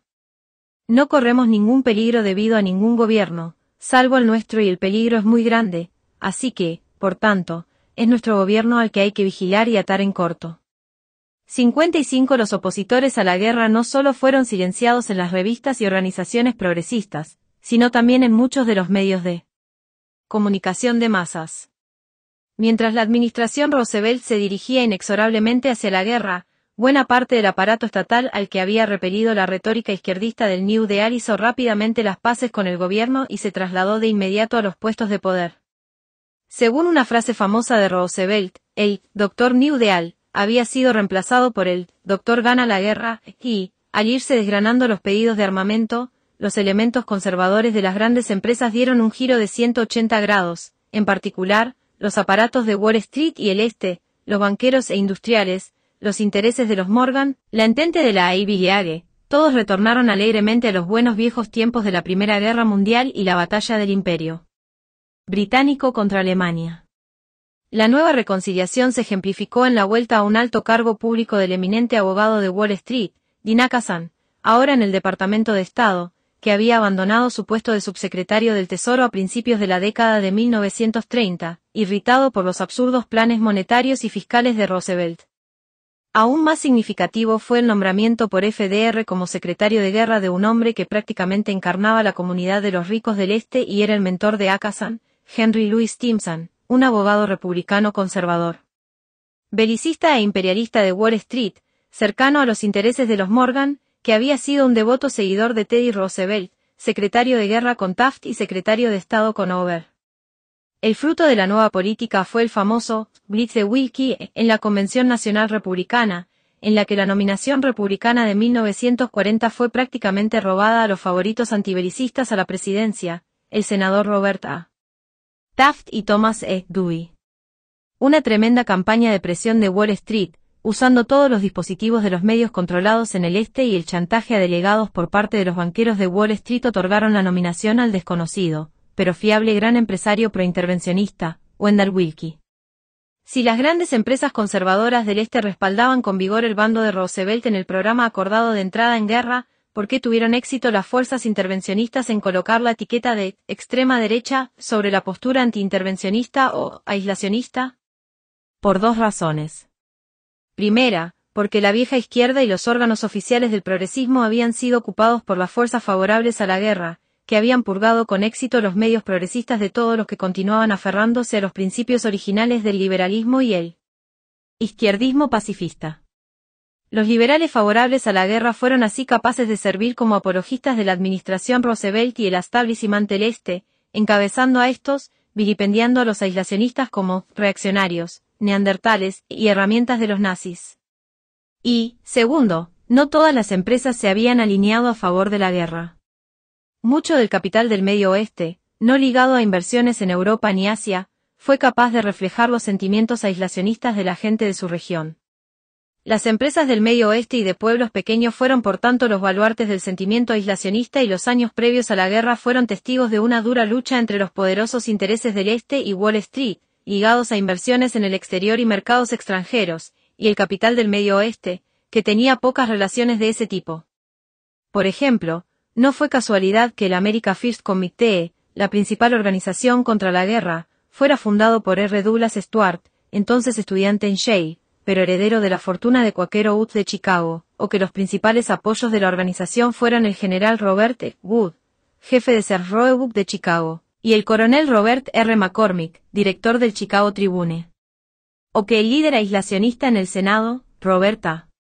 Taft, proviniera de la familia más importante de Cincinnati. Pero los propagandistas del Este fueron astutamente capaces de usar esta división para divulgar una imagen de su oposición como personas estrechas de miras y mentalidad, provincianas y reaccionarias del Medio Oeste, sin el conocimiento que tenían ellos de los grandes asuntos cosmopolitas de Europa y Asia. Con Taft, que había sido acusado de ser un progresista, peligroso por Mrs. Deering solo unos pocos años antes, hubo un especial ensañamiento, al ser rechazado por la alianza de la izquierda liberal del aparato estatal calificándolo de ultraconservador. La ocasión para el análisis crítico del senador Taft surgió de un ensayo publicado poco antes de Pearl Harbor por un joven Arthur Schlesinger, Jr., Nation, 6 de diciembre de 1941. Siempre dispuesto a calificar como negocios a toda oposición al progresismo, Schlesinger atacaba al Partido Republicano como reflejo de una comunidad de negocios que arrastraba los pies ante la entrada en guerra. El senador Taft, en una respuesta que apareció en la semana posterior a Pearl Harbor, Nation, 13 de diciembre de 1941, corregía aguda y amablemente la opinión de Schlesinger sobre la verdadera ubicación del conservadurismo dentro del Partido Republicano. También se equivoca a M.R. Schlesinger al atribuir la postura de la mayoría de los republicanos a su conservadurismo. Los miembros más conservadores del partido, los banqueros de Wall Street, el grupo de la sociedad, 9/10 partes de los periódicos plutócratas y la mayoría de los contribuyentes financieros del partido, son los que están a favor de la intervención en Europa. La declaración de M.R. Schlesinger de que la comunidad empresarial en general ha tendido a favorecer el apaciguamiento de Hitler es sencillamente mentira. Yo diría sin dudar que son los hombres y mujeres medios, granjeros, trabajadores, salvo unos pocos líderes sindicales pro-británicos, y pequeños empresarios, los que se oponen a la guerra. El Partido de la Guerra está compuesto por las comunidades empresariales de las ciudades, los escritores de periódicos y revistas, los comentaristas de radio y televisión, los comunistas y la intelectualidad de la universidad. 56 En resumen, en muchos sentidos, la lucha fue populista, entre la masa del pueblo opuesta a la guerra y los grupos de élite que controlaban los mecanismos del poder y la manipulación de la opinión pública. Así que la deriva del New Deal hacia la guerra reordenó otra vez el espectro ideológico y el significado de izquierda y derecha en la política estadounidense. Los opositores a la guerra de izquierda y liberales fueron expulsados de los medios y publicaciones de opinión por sus anteriores aliados y condenados por ser reaccionarios y neandertales. Estos hombres, así como los antiguos progresistas aliados por la izquierda pocos años antes, como los senadores Ney, Lafayette y Willard, se vieron obligados a formar una alianza con los republicanos de la Laissez-faire del Medio Oeste. Condenados en todas partes como ultraconservadores y extremistas de derecha, muchos de estos aliados se encontraron también moviéndose ideológicamente hacia la derecha, moviéndose hacia el liberalismo del laissez-faire de la única base de masas que les quedaba disponible. En muchos sentidos, su movimiento hacia la derecha fue una profecía autocumplida de la izquierda. Así que, bajo los martillazos del aparato liberal de izquierdas, los antiguos aislacionistas progresistas también se hicieron más partidarios del laissez-faire. Fue así como se completó la forja de la vieja derecha. Y el feo papel del Partido Comunista como vanguardia de la campaña de desprestigio comprensiblemente convirtió a muchos de estos progresistas, no solo en liberales clásicos, sino hasta en anticomunistas completos y casi fanáticos. Esto fue lo que pasó con John T. Flynn y con John Dos Pasos, lo que pasó hasta cierto punto con Charles A. Beard y lo que pasó con antiguos simpatizantes de la Unión Soviética como John Chamberlain, Frida Attlee y William Henry Chamberlain. En buena medida, fue su incómoda postura de tercer bando o aislacionista sobre la guerra lo que empezó a llevar a importantes trotskistas como Max Churchman y James Burnham a la vía de la posterior campaña anticomunista y lo que llevó al trotskista y pacifista Dwight MacDonald a su furibunda oposición a la campaña de Henry Wallace de 1948. La ponzoña dirigida contra los opositores a la guerra por la coalición belicista de la comunidad liberal de izquierdas fue casi inconcebible. Publicistas responsables acusaron constante y sistemáticamente a los aislacionistas de ser fascistas y miembros de una correa nazi de transmisión. Walter Winchell, al inicio de su larguísima carrera como calumniador de todo disidente contra las campañas estadounidenses, fue luego un ferviente seguidor de Joe McCarthy y siempre, al principio y al final, un decidido defensor del FBI, fue el primero en denunciar a los opositores a la guerra. Mientras el líder comunista William Z. Foster denunciaba a los líderes aislacionistas, el general Wood y el coronel Charles A. Lindbergh como fascistas conscientes, la publicista intervencionista Dorothy Thompson acusaba al America First Committee de ser fascistas de Vichy y el secretario de Interior, Harold C. Ickes, el matón de la administración Roosevelt, denunciaba a Wood y Lindbergh como compañeros de viaje de los nazis, y etiquetaba de la misma manera a su antiguo amigo Oswald Garrison Billard. Y Time y Life, cuyo director, Henry Luce, era un ferviente defensor no solo de nuestra entrada en guerra, sino también del siglo estadounidense, que preveía que aparecería después de la guerra, llegaron a caer tan bajo como para afirmar que los saludos a la bandera estadounidense de Lindbergh y el senador Willard eran similares al saludo fascista. Una organización que se convirtió en denigradora casi profesional de los aislacionistas fue la liberal de izquierda Friends of Democracy, del reverendo Leon M. Berghead, que denunciaba al America First Committee como un «frente nazi». Es una correa de transmisión por medio de la cual los apóstoles del nazismo están divulgando sus ideas antidemocráticas en millones de hogares estadounidenses. 57 La opresión de los aislacionistas no se limitó a su denigración o pérdida de empleo. En numerosas ciudades, como Miami, Atlanta, Oklahoma City, Portland, Oregon, Pittsburgh y Filadelfia, el America First Committee encontró difícil o imposible conseguir lugares para mítines públicos.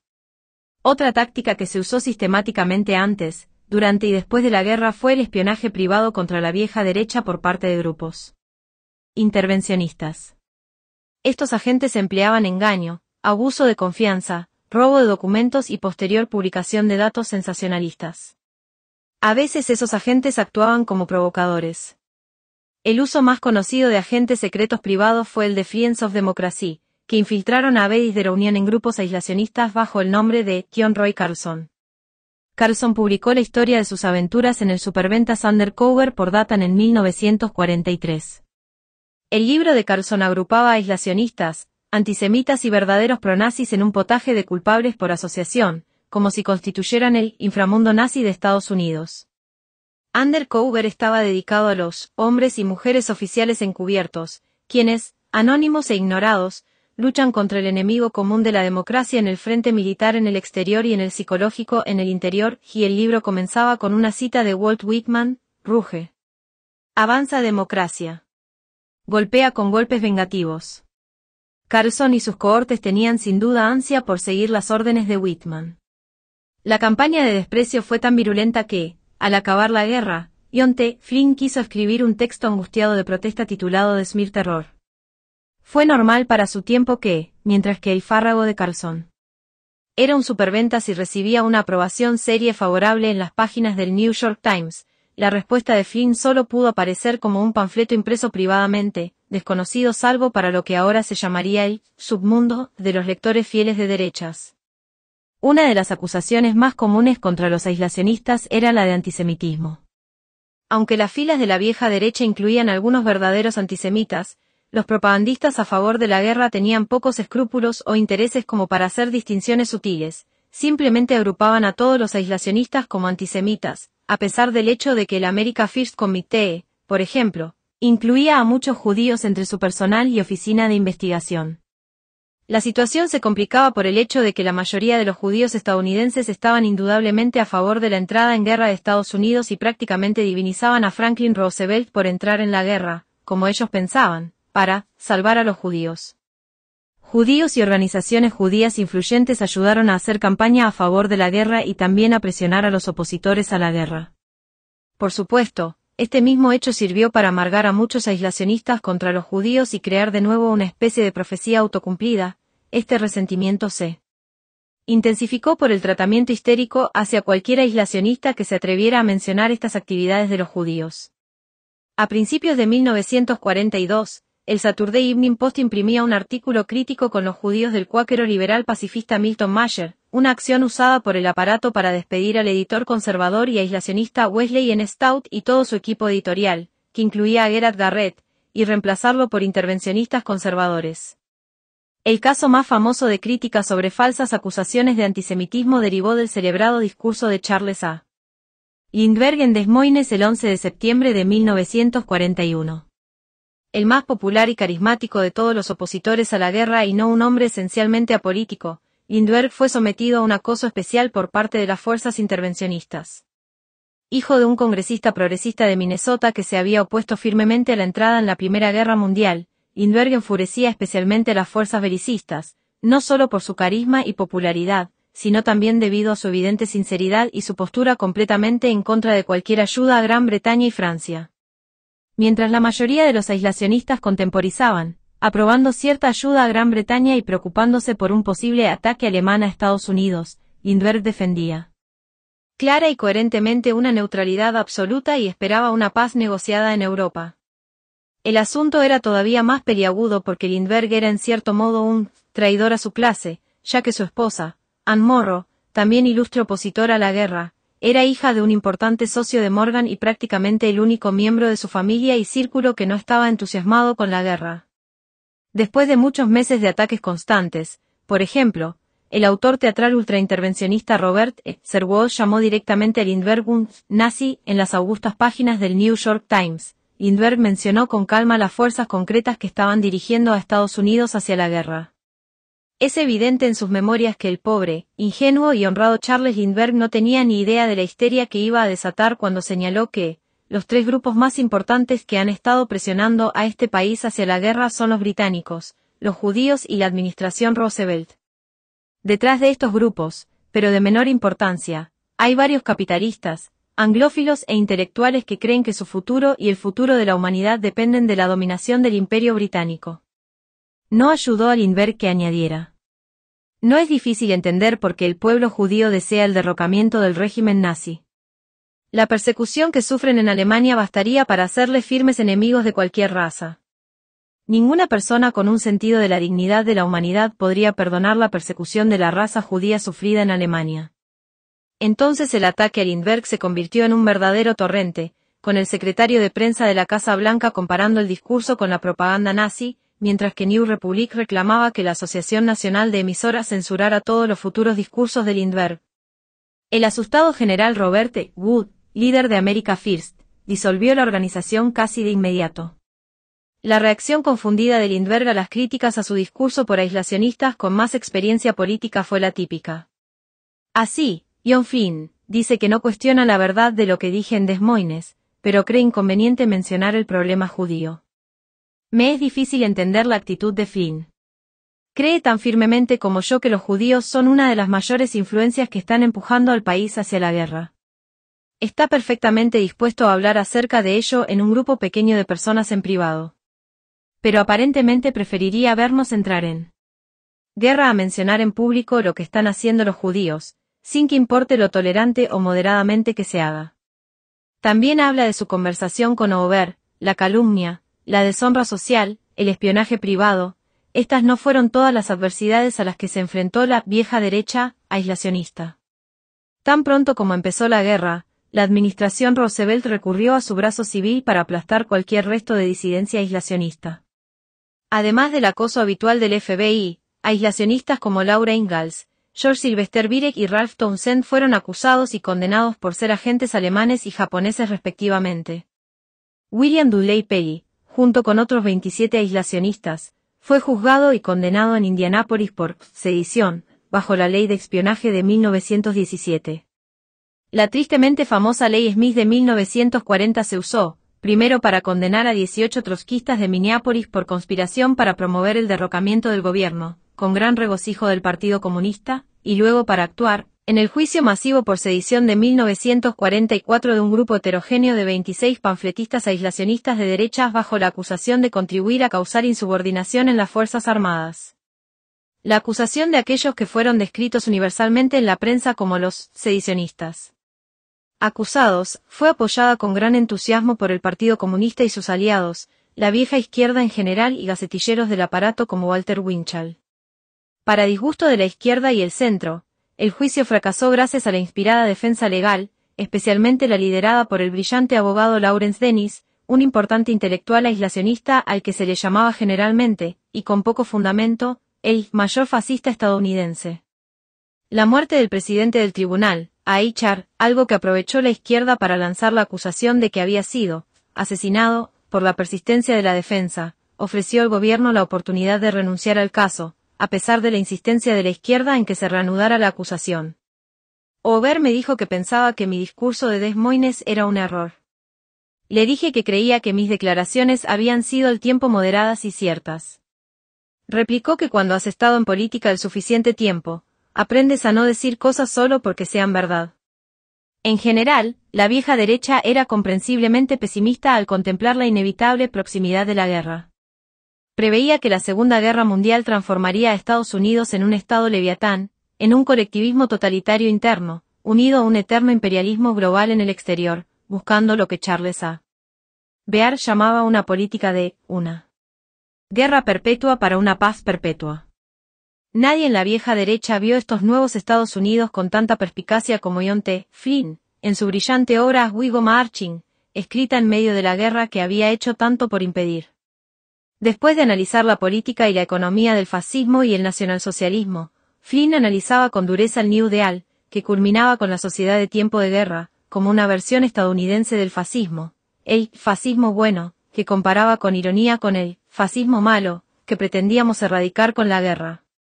Flynn observaba que el New Deal había establecido por fin el Estado corporativo que habían estado buscando las grandes empresas desde el final del siglo XIX. Los planificadores del New Deal, declaraba Flynn, pensaban en un cambio en nuestra forma de sociedad, en el que el gobierno se insertaría en la estructura de negocios, no solo como policía, sino también como socio, colaborador y banquero. Pero la idea general era primero reordenar la sociedad haciendo de ella una economía planificada y coactiva en lugar de una libre, en la que las empresas se agruparían en grandes gremios o en una inmensa estructura corporativa, combinando los elementos del autogobierno y la supervisión pública con un sistema nacional de policía económica para aplicar estos decretos. Después de todo, esto no se alejaba mucho de aquello de lo que habían estado hablando las empresas. Estaban dispuestas a aceptar la supervisión del gobierno. Las empresas decían que un autogobierno apropiado en los negocios eliminaría la mayoría de las causas que infectaron el organismo con los gérmenes de las crisis. 61 El primer gran intento del New Deal de crear una sociedad así se encarnó en la NRA y la AA, modeladas al estilo del Estado corporativo fascista y descritas por Flynn como dos de las máquinas más poderosas de reglamentación detallada y completa nunca inventadas en ninguna sociedad organizada. Estas máquinas fueron alabadas por quienes supuestamente estaban en contra de la reglamentación, altos cargos de sindicatos y cámaras de comercio, corredores de bolsa y banqueros, comerciantes y sus clientes se unieron en grandes desfiles en todas las ciudades del país en una aprobación eufórica del programa. 62 Tras el fracaso de la NRA, la llegada de la Segunda Guerra Mundial restableció este programa colectivista, una economía basada en grandes torrentes de deuda y una economía bajo un control completo, con casi todas las agencias de planificación funcionando con un poder casi totalitario bajo una enorme burocracia. 63 Después de la guerra, profetizaba Flynn, el New Deal intentaría expandir este sistema a los asuntos exteriores. Previendo que el gobierno federal mantendría enormes gastos y controles después de acabada la guerra, Flynn predecía que la mayor parte de este gasto sería militar, porque esta es la forma de gasto a la que nunca se opondrán los conservadores y que los trabajadores siempre alabarán por su creación de empleos. Así que el militarismo es el gran y atractivo proyecto de obras públicas sobre el que se puede poner de acuerdo a una gran variedad de elementos en la comunidad. Por tanto, como parte de este estado de acuartelamiento perpetuo, el servicio militar tenía que continuar de forma permanente. Flynn declaraba, todo tipo de gente está a su favor. Numerosos senadores y representantes, a derecha e izquierda, han expresado su intención de establecer una formación militar universal cuando acabe la guerra. La gran y atractiva industria está aquí, la industria del militarismo. Y, cuando acabe la guerra, se va a preguntar al país si realmente desea desmovilizar una industria que puede emplear a tantos hombres, crear tanta renta nacional cuando la nación se enfrente a la probabilidad de un enorme desempleo en la industria. A todos los conocidos argumentos, usados durante tanto tiempo y con tanto éxito en Europa, se les quitará el polvo. Estados Unidos, con sus propósitos altruistas de regeneración mundial, debe tener el poder para respaldar sus magníficos ideales. Estados Unidos no puede permitirse suavizarse y el ejército y la armada deben permanecer a una escala enorme para reforzar el vigor moral y físico de nuestra juventud. Estados Unidos no tolerará vivir en un mundo de matones y agresores sin mantener agrupado todo su poder, y por encima, debajo y alrededor de estos sentimientos estará el siniestro atractivo de la perpetuación de la gran industria para que nunca pueda conocer una depresión, porque solo tendrá un cliente, el gobierno estadounidense cuyos bolsillos no tienen fondo. Flynn predijo acertadamente que el imperialismo seguiría al despertar del militarismo, embarcados en una carrera de militarismo, como todos los demás países. Cuando termine la guerra tendremos que encontrar los medios para obtener el consentimiento del pueblo para las cargas que conllevan las bondades que confiere a sus grupos y regiones favorecidos. Siempre habrá activa una poderosa resistencia y tendrán que encontrarse los medios eficaces para combatir dicha resistencia. Inevitablemente, al haberse rendido el militarismo como dispositivo económico, haremos lo que han hecho otros países, mantendremos vivos los miedos de nuestro pueblo a las ambiciones agresivas de otros países y nos embarcaremos en empresas imperialistas propias. Flynn señalaba que el intervencionismo y el imperialismo ahora se llamaban internacionalismo, así que a cualquiera que se opusiera al imperialismo, se le califica desdeñosamente como aislacionista. Flynn continuaba, el imperialismo es una institución bajo la cual una nación afirma el derecho a apropiarse del territorio o al menos a controlar el gobierno o los recursos de otros pueblos. Es una afirmación de una agresión pura y dura.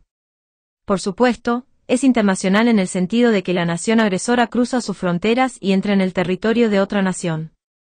Es internacional en el sentido de que la guerra es internacional. Esto es internacionalismo en un sentido, en el de que todas las actividades de un agresor se producen en el escenario internacional. Pero es un internacionalismo maligno. 67 Flynn señalaba después que países como Gran Bretaña, dedicados en el pasado a una extensa agresión imperialista, trataban ahora de usar las esperanzas de una paz mundial para mantener su status quo. Este status quo es el resultado de la agresión, es una continua reafirmación de agresión, una reafirmación de un internacionalismo maligno. Ahora apelan a este otro tipo benevolente de internacionalismo para establecer un orden mundial en el que, todos coaligados, conservarán un mundo que se han dividido entre ellos. Los agresores se han apropiado del internacionalismo benevolente como la máscara detrás de la cual se perpetuará y protegerá el intervencionismo maligno. No veo cómo cualquier persona sensata que vea cómo van las cosas en Estados Unidos pueda dudar que nos movemos en dirección tanto al imperialismo como al internacionalismo. El imperialismo, según Flynn, aseguraría la existencia de enemigos perpetuos, nos las hemos arreglado para tener bases por todo el mundo. No hay ninguna parte del mundo en la que puedan surgir problemas y no tengamos bases de algún tipo en las que, si queremos fingir, no podamos afirmar que nuestros intereses están amenazados. Estas amenazas deben persistir cuando acabe la guerra como argumento continuo en manos de los imperialistas para una enorme flota y un enorme ejército, listos para atacar en cualquier lugar o para resistir un ataque de todos los enemigos que nos vemos obligados a tener. Porque siempre el argumento más poderoso para un ejército enorme mantenido por razones económicas es que tenemos enemigos. Debemos tener enemigos. Una economía planificada, militarismo, imperialismo, para Flynn la suma de todo esto era algo muy cercano al fascismo. Advertía, la prueba del fascismo no es la rabia contra los señores de la guerra italiano y alemán. La prueba es, ¿cuántos de los principios esenciales del fascismo aceptas? Cuando puedes señalar con el dedo a los hombres y grupos que piden que Estados Unidos sea un Estado que se apoye en la deuda, un Estado corporativo autárquico, un Estado inclinado hacia la socialización de la inversión y el gobierno burocrático de la industria y la sociedad, el establecimiento de la institución del militarismo como el gran y atractivo proyecto de obras públicas de la nación y la institución del imperialismo bajo el que se propone regular y gobernar el mundo, y, a lo largo de este proceso, propone alterar las formas de gobierno para acercarse lo más posible a un gobierno absoluto sin restricciones, entonces sabes que has encontrado al verdadero fascista. El fascismo llegará de manos de estadounidenses perfectamente auténticos, que están convencidos de que el sistema económico actual está en decadencia, y que quieren colocar a este país bajo el gobierno del Estado burocrático, interfiriendo en los asuntos de los estados y las ciudades, tomando parte en la dirección de la industria y las finanzas y la agricultura, asumiendo el papel de gran banquero e inversor nacional, tomando prestados miles de millones de cada año y gastándolos en todo tipo de proyectos a través de los cuales ese gobierno pueda paralizar la oposición y conseguir el apoyo del público, dirigiendo grandes ejércitos y armadas con unos costes aplastantes para apoyar la industria bélica y de preparación para la guerra, que se convertiría en nuestro sector más importante, y hay que añadir a todo esto las aventuras más románticas de planificación, regeneración y dominación globales, todo realizado bajo la autoridad de un gobierno poderosamente centralizado en el que el poder ejecutivo tendría en la práctica todos los poderes, con el Congreso reducido al papel de un club de debate. Ahí está vuestro fascista. Y cuanto antes Estados Unidos se dé cuenta de este terrible hecho, antes se armará para acabar con el fascismo estadounidense oculto bajo el disfraz de defensor de la democracia. Finalmente, Flynn advertía que aunque el Partido Comunista era un seguidor entusiasta de esta nueva disposición de las cosas, sería un error llamar comunismo al nuevo orden, más bien sería una forma muy elegante, refinada y agradable de fascismo, al que no se le podría llamar fascismo en absoluto, al ser tan virtuoso y educado. En su última frase, Flynn proclamaba elocuentemente que, mi único propósito es hacer sonar la alarma en contra del oscuro camino al que dirigimos nuestros pasos mientras marchamos hacia la salvación del mundo y en el que cada paso que damos ahora nos alejará cada vez más de las cosas que queremos y de las cosas que nos gustan. 6. La Segunda Guerra Mundial. El nadir la llegada de la Segunda Guerra Mundial llevó a la vieja derecha a sus días más oscuros. Acosada, vilipendiada, perseguida, los intelectuales y activistas de la vieja derecha, los libertarios y los aislacionistas, recogieron sus bártulos y desaparecieron de la vista. Aunque es cierto que los aislacionistas republicanos experimentaron un resurgimiento en las elecciones de 1942, ya no estaban apoyados por una vanguardia ideológica. El America First Committee se desintegró rápidamente después de Pearl Harbor y fue a la guerra a pesar de los ruegos de una gran mayoría de sus militantes para que continuara siendo el centro de la oposición al rumbo de la nación. Charles Lindbergh abandonó totalmente el campo de la ideología y la política y se unió al esfuerzo de guerra. Entre la monolítica propaganda de la guerra, no había entre los intelectuales, espacio u oídos para opiniones libertarias o pacifistas. Los líderes veteranos del libertarismo perdieron su voz. H. L. Mencken se había retirado de la política para escribir su encantadora y nostálgica autobiografía. Albert Hynek encontró todos los noticieros y revistas cerrados a su pluma. Su discípulo principal, Frank Chadarab, fue despedido de su puesto como director de la Henry George School de Nueva York por su oposición a la guerra. Oswald Garrison Billard fue virtualmente despedido de las revistas y se vio obligado a limitarse a cartas dirigidas a sus amigos. En una de ellas profetizaba amargamente que, cuando usted y yo ya no estemos en el escenario, el país llamará a algún pobre diablo blanco como Harry Truman para salvar el mundo frente al bolchevismo y preservar la religión cristiana. Para la vieja derecha estos eran tiempos verdaderamente tristes. Y Billard estaba listo para escoger su epitafio. Llegó a viejo en una época que condenaba sentía la agonía que se extinguía del orden social que amaba y como el visionario tebano murió en el día de sus enemigos. Por el contrario, para la vieja izquierda la Segunda Guerra Mundial fue una época gloriosa, la culminación y la promesa de un nuevo amanecer. En todas partes, en Estados Unidos y en Europa Oriental, las ideas progresistas de la planificación centralizada, de un orden nuevo planificado compuesto por un grupo de pensadores e intelectuales progresistas, parecía ser la ola del futuro, así como del presente. En las universidades y dentro de los formadores de opinión, cualquier idea conservadora parecía estar tan muerta y pasada de moda como un pájaro doudou, confinado al vertedero de la historia. Y nadie estaba más satisfecho del florecimiento colectivista del New Deal que el Partido Comunista. Su nuevo Frente Popular a finales de la década de 1930, un camino que había reemplazado sus viejas y duras opiniones revolucionarias, parecía estar más que justificado por el glorioso nuevo orden que estaban haciendo.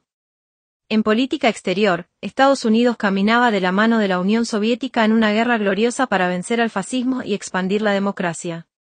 En el país, los comunistas, con Earl Browder como su líder, se entusiasmaban con su nueva respetabilidad, la línea de Browder de llegar al socialismo a través de reformas cada vez mayores y más centralizadas del New Deal parecían funcionar maravillosamente. Los comunistas se vanagloriaban de que el comunismo era el americanismo del siglo XX y de que estaban en la vanguardia del nuevo patriotismo y de una superidentificación con el leviatán estadounidense, exterior e interior. Los comunistas desempeñaron un papel vivificante, aunque subordinado, en los esfuerzos de guerra, en la planificación de la producción bélica, en dar clases de orientación a las Fuerzas Armadas y en reclamar la persecución de todos los posibles oponentes a la guerra. Earl Browder incluso pareció encontrar quien le escuchara en la Casa Blanca.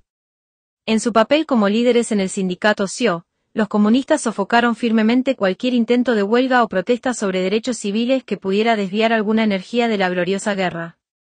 De hecho, los sueños de los comunistas eran tan embriagadores que tomaron la delantera al defender una promesa permanente de no sublevarse incluso después de la guerra.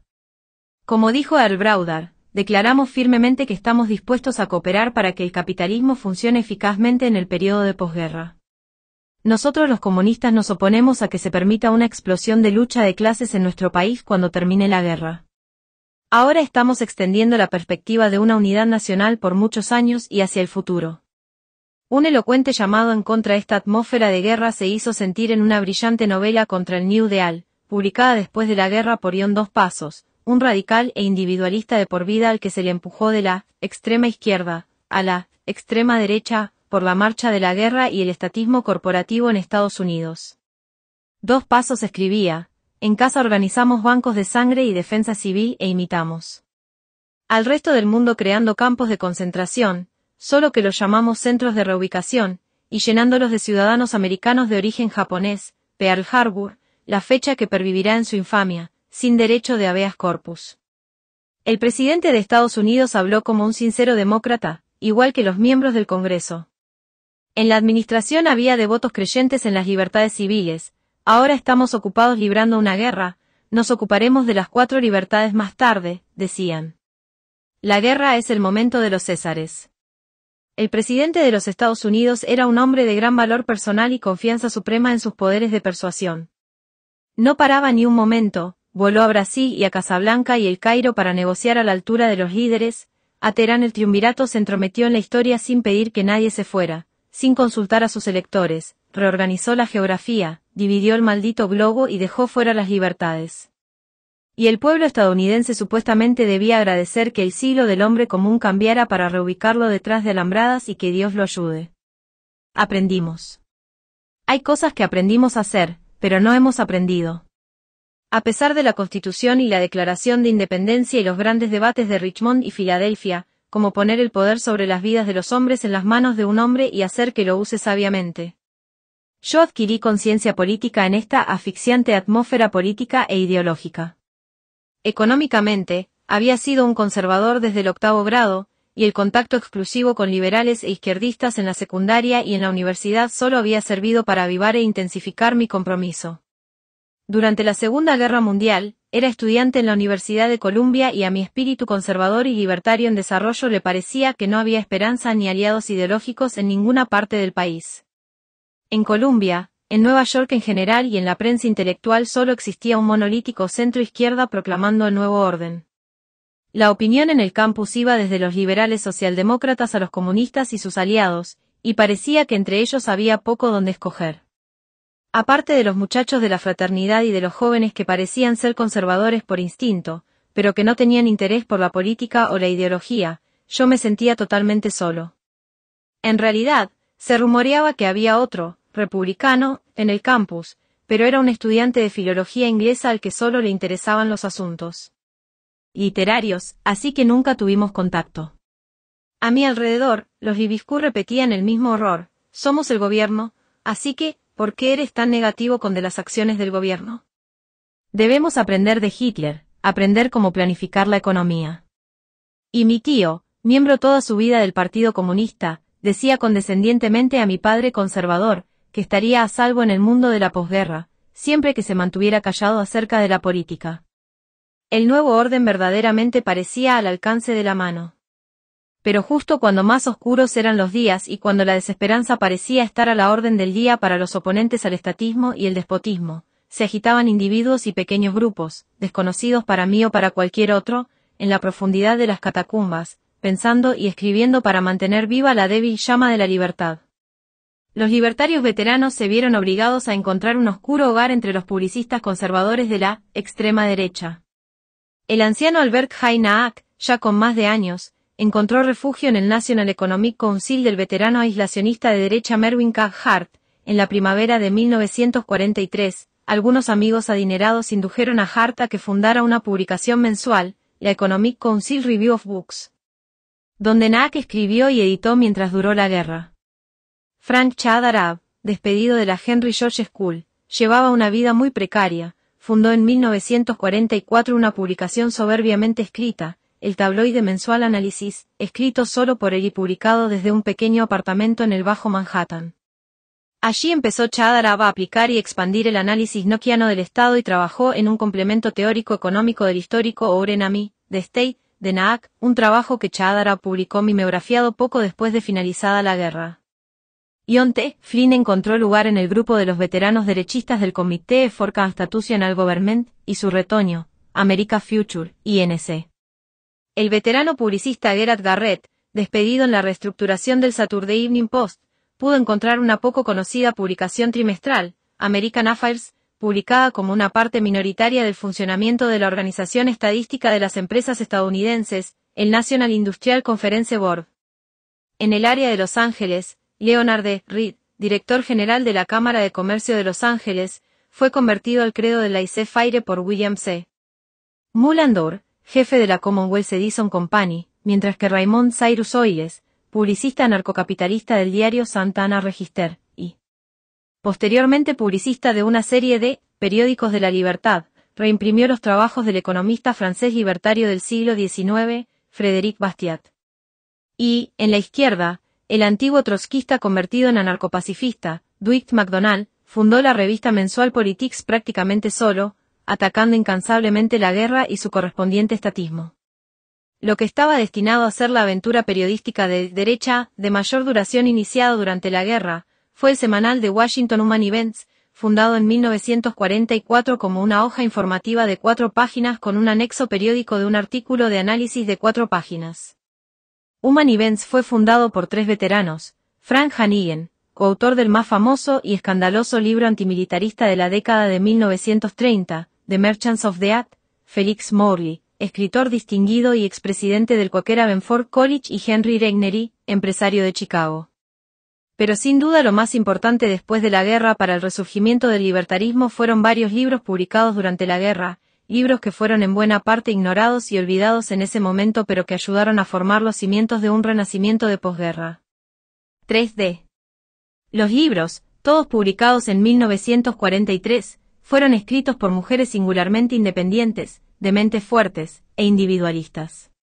La guionista Ayn Rand escribió la novela El manantial, un himno al individualismo que había sido rechazado por diversos editores y finalmente fue publicado por Box Merrill.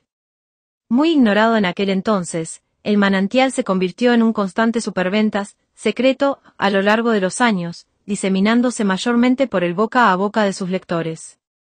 La novela había sido rechazada por los editores diciendo que el tema era demasiado polémico, su contenido demasiado intelectual y que su héroe tan tenaz que resultaba poco simpático como para tener posibilidades comerciales. Desde un semi-aislamiento en su casa en Danbury, Connecticut, Rose Wilder Lane, que había sido miembro del Partido Comunista en la década de 1920, publicó The Discovery of Freedom, 77, un elocuente poema en prosa cantable alabando la historia de la libertad y el capitalismo de libre mercado.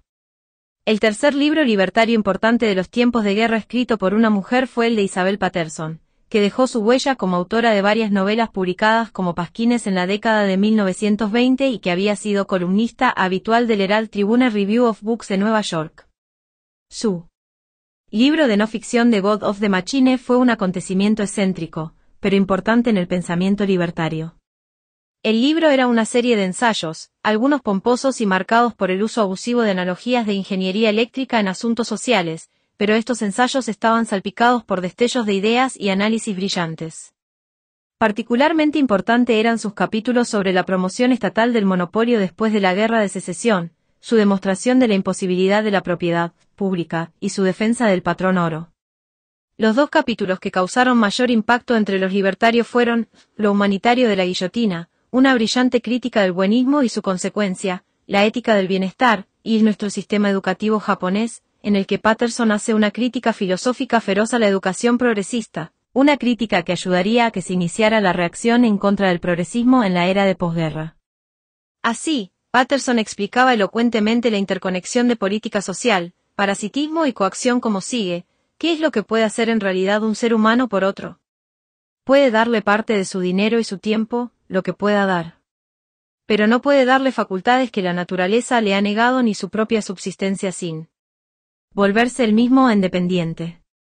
Si gana lo que regala, primero debe ganarlo. Pero si se supone que no tiene medios propios y se imagina que aún así puede ayudar a otros, como su propósito principal y como forma normal de vida, que es la doctrina central del credo humanitario, ¿cómo se las va a arreglar? Si el objetivo principal de un filántropo, su justificación para vivir, es ayudar a otros, su mayor deseo requiere que otros estén necesitados. Su felicidad es lo opuesto a la miseria de otros. Pero si desea ayudar a la humanidad, toda la humanidad debe estar necesitada. El humanitario desea ser el motor principal la vida de otros. No puede admitir el orden divino ni el natural por medio de los cuales el hombre tiene el poder de ayudarse a sí mismo. El humanitario se coloca en el lugar de Dios. Pero se enfrenta a 2 hechos molestos.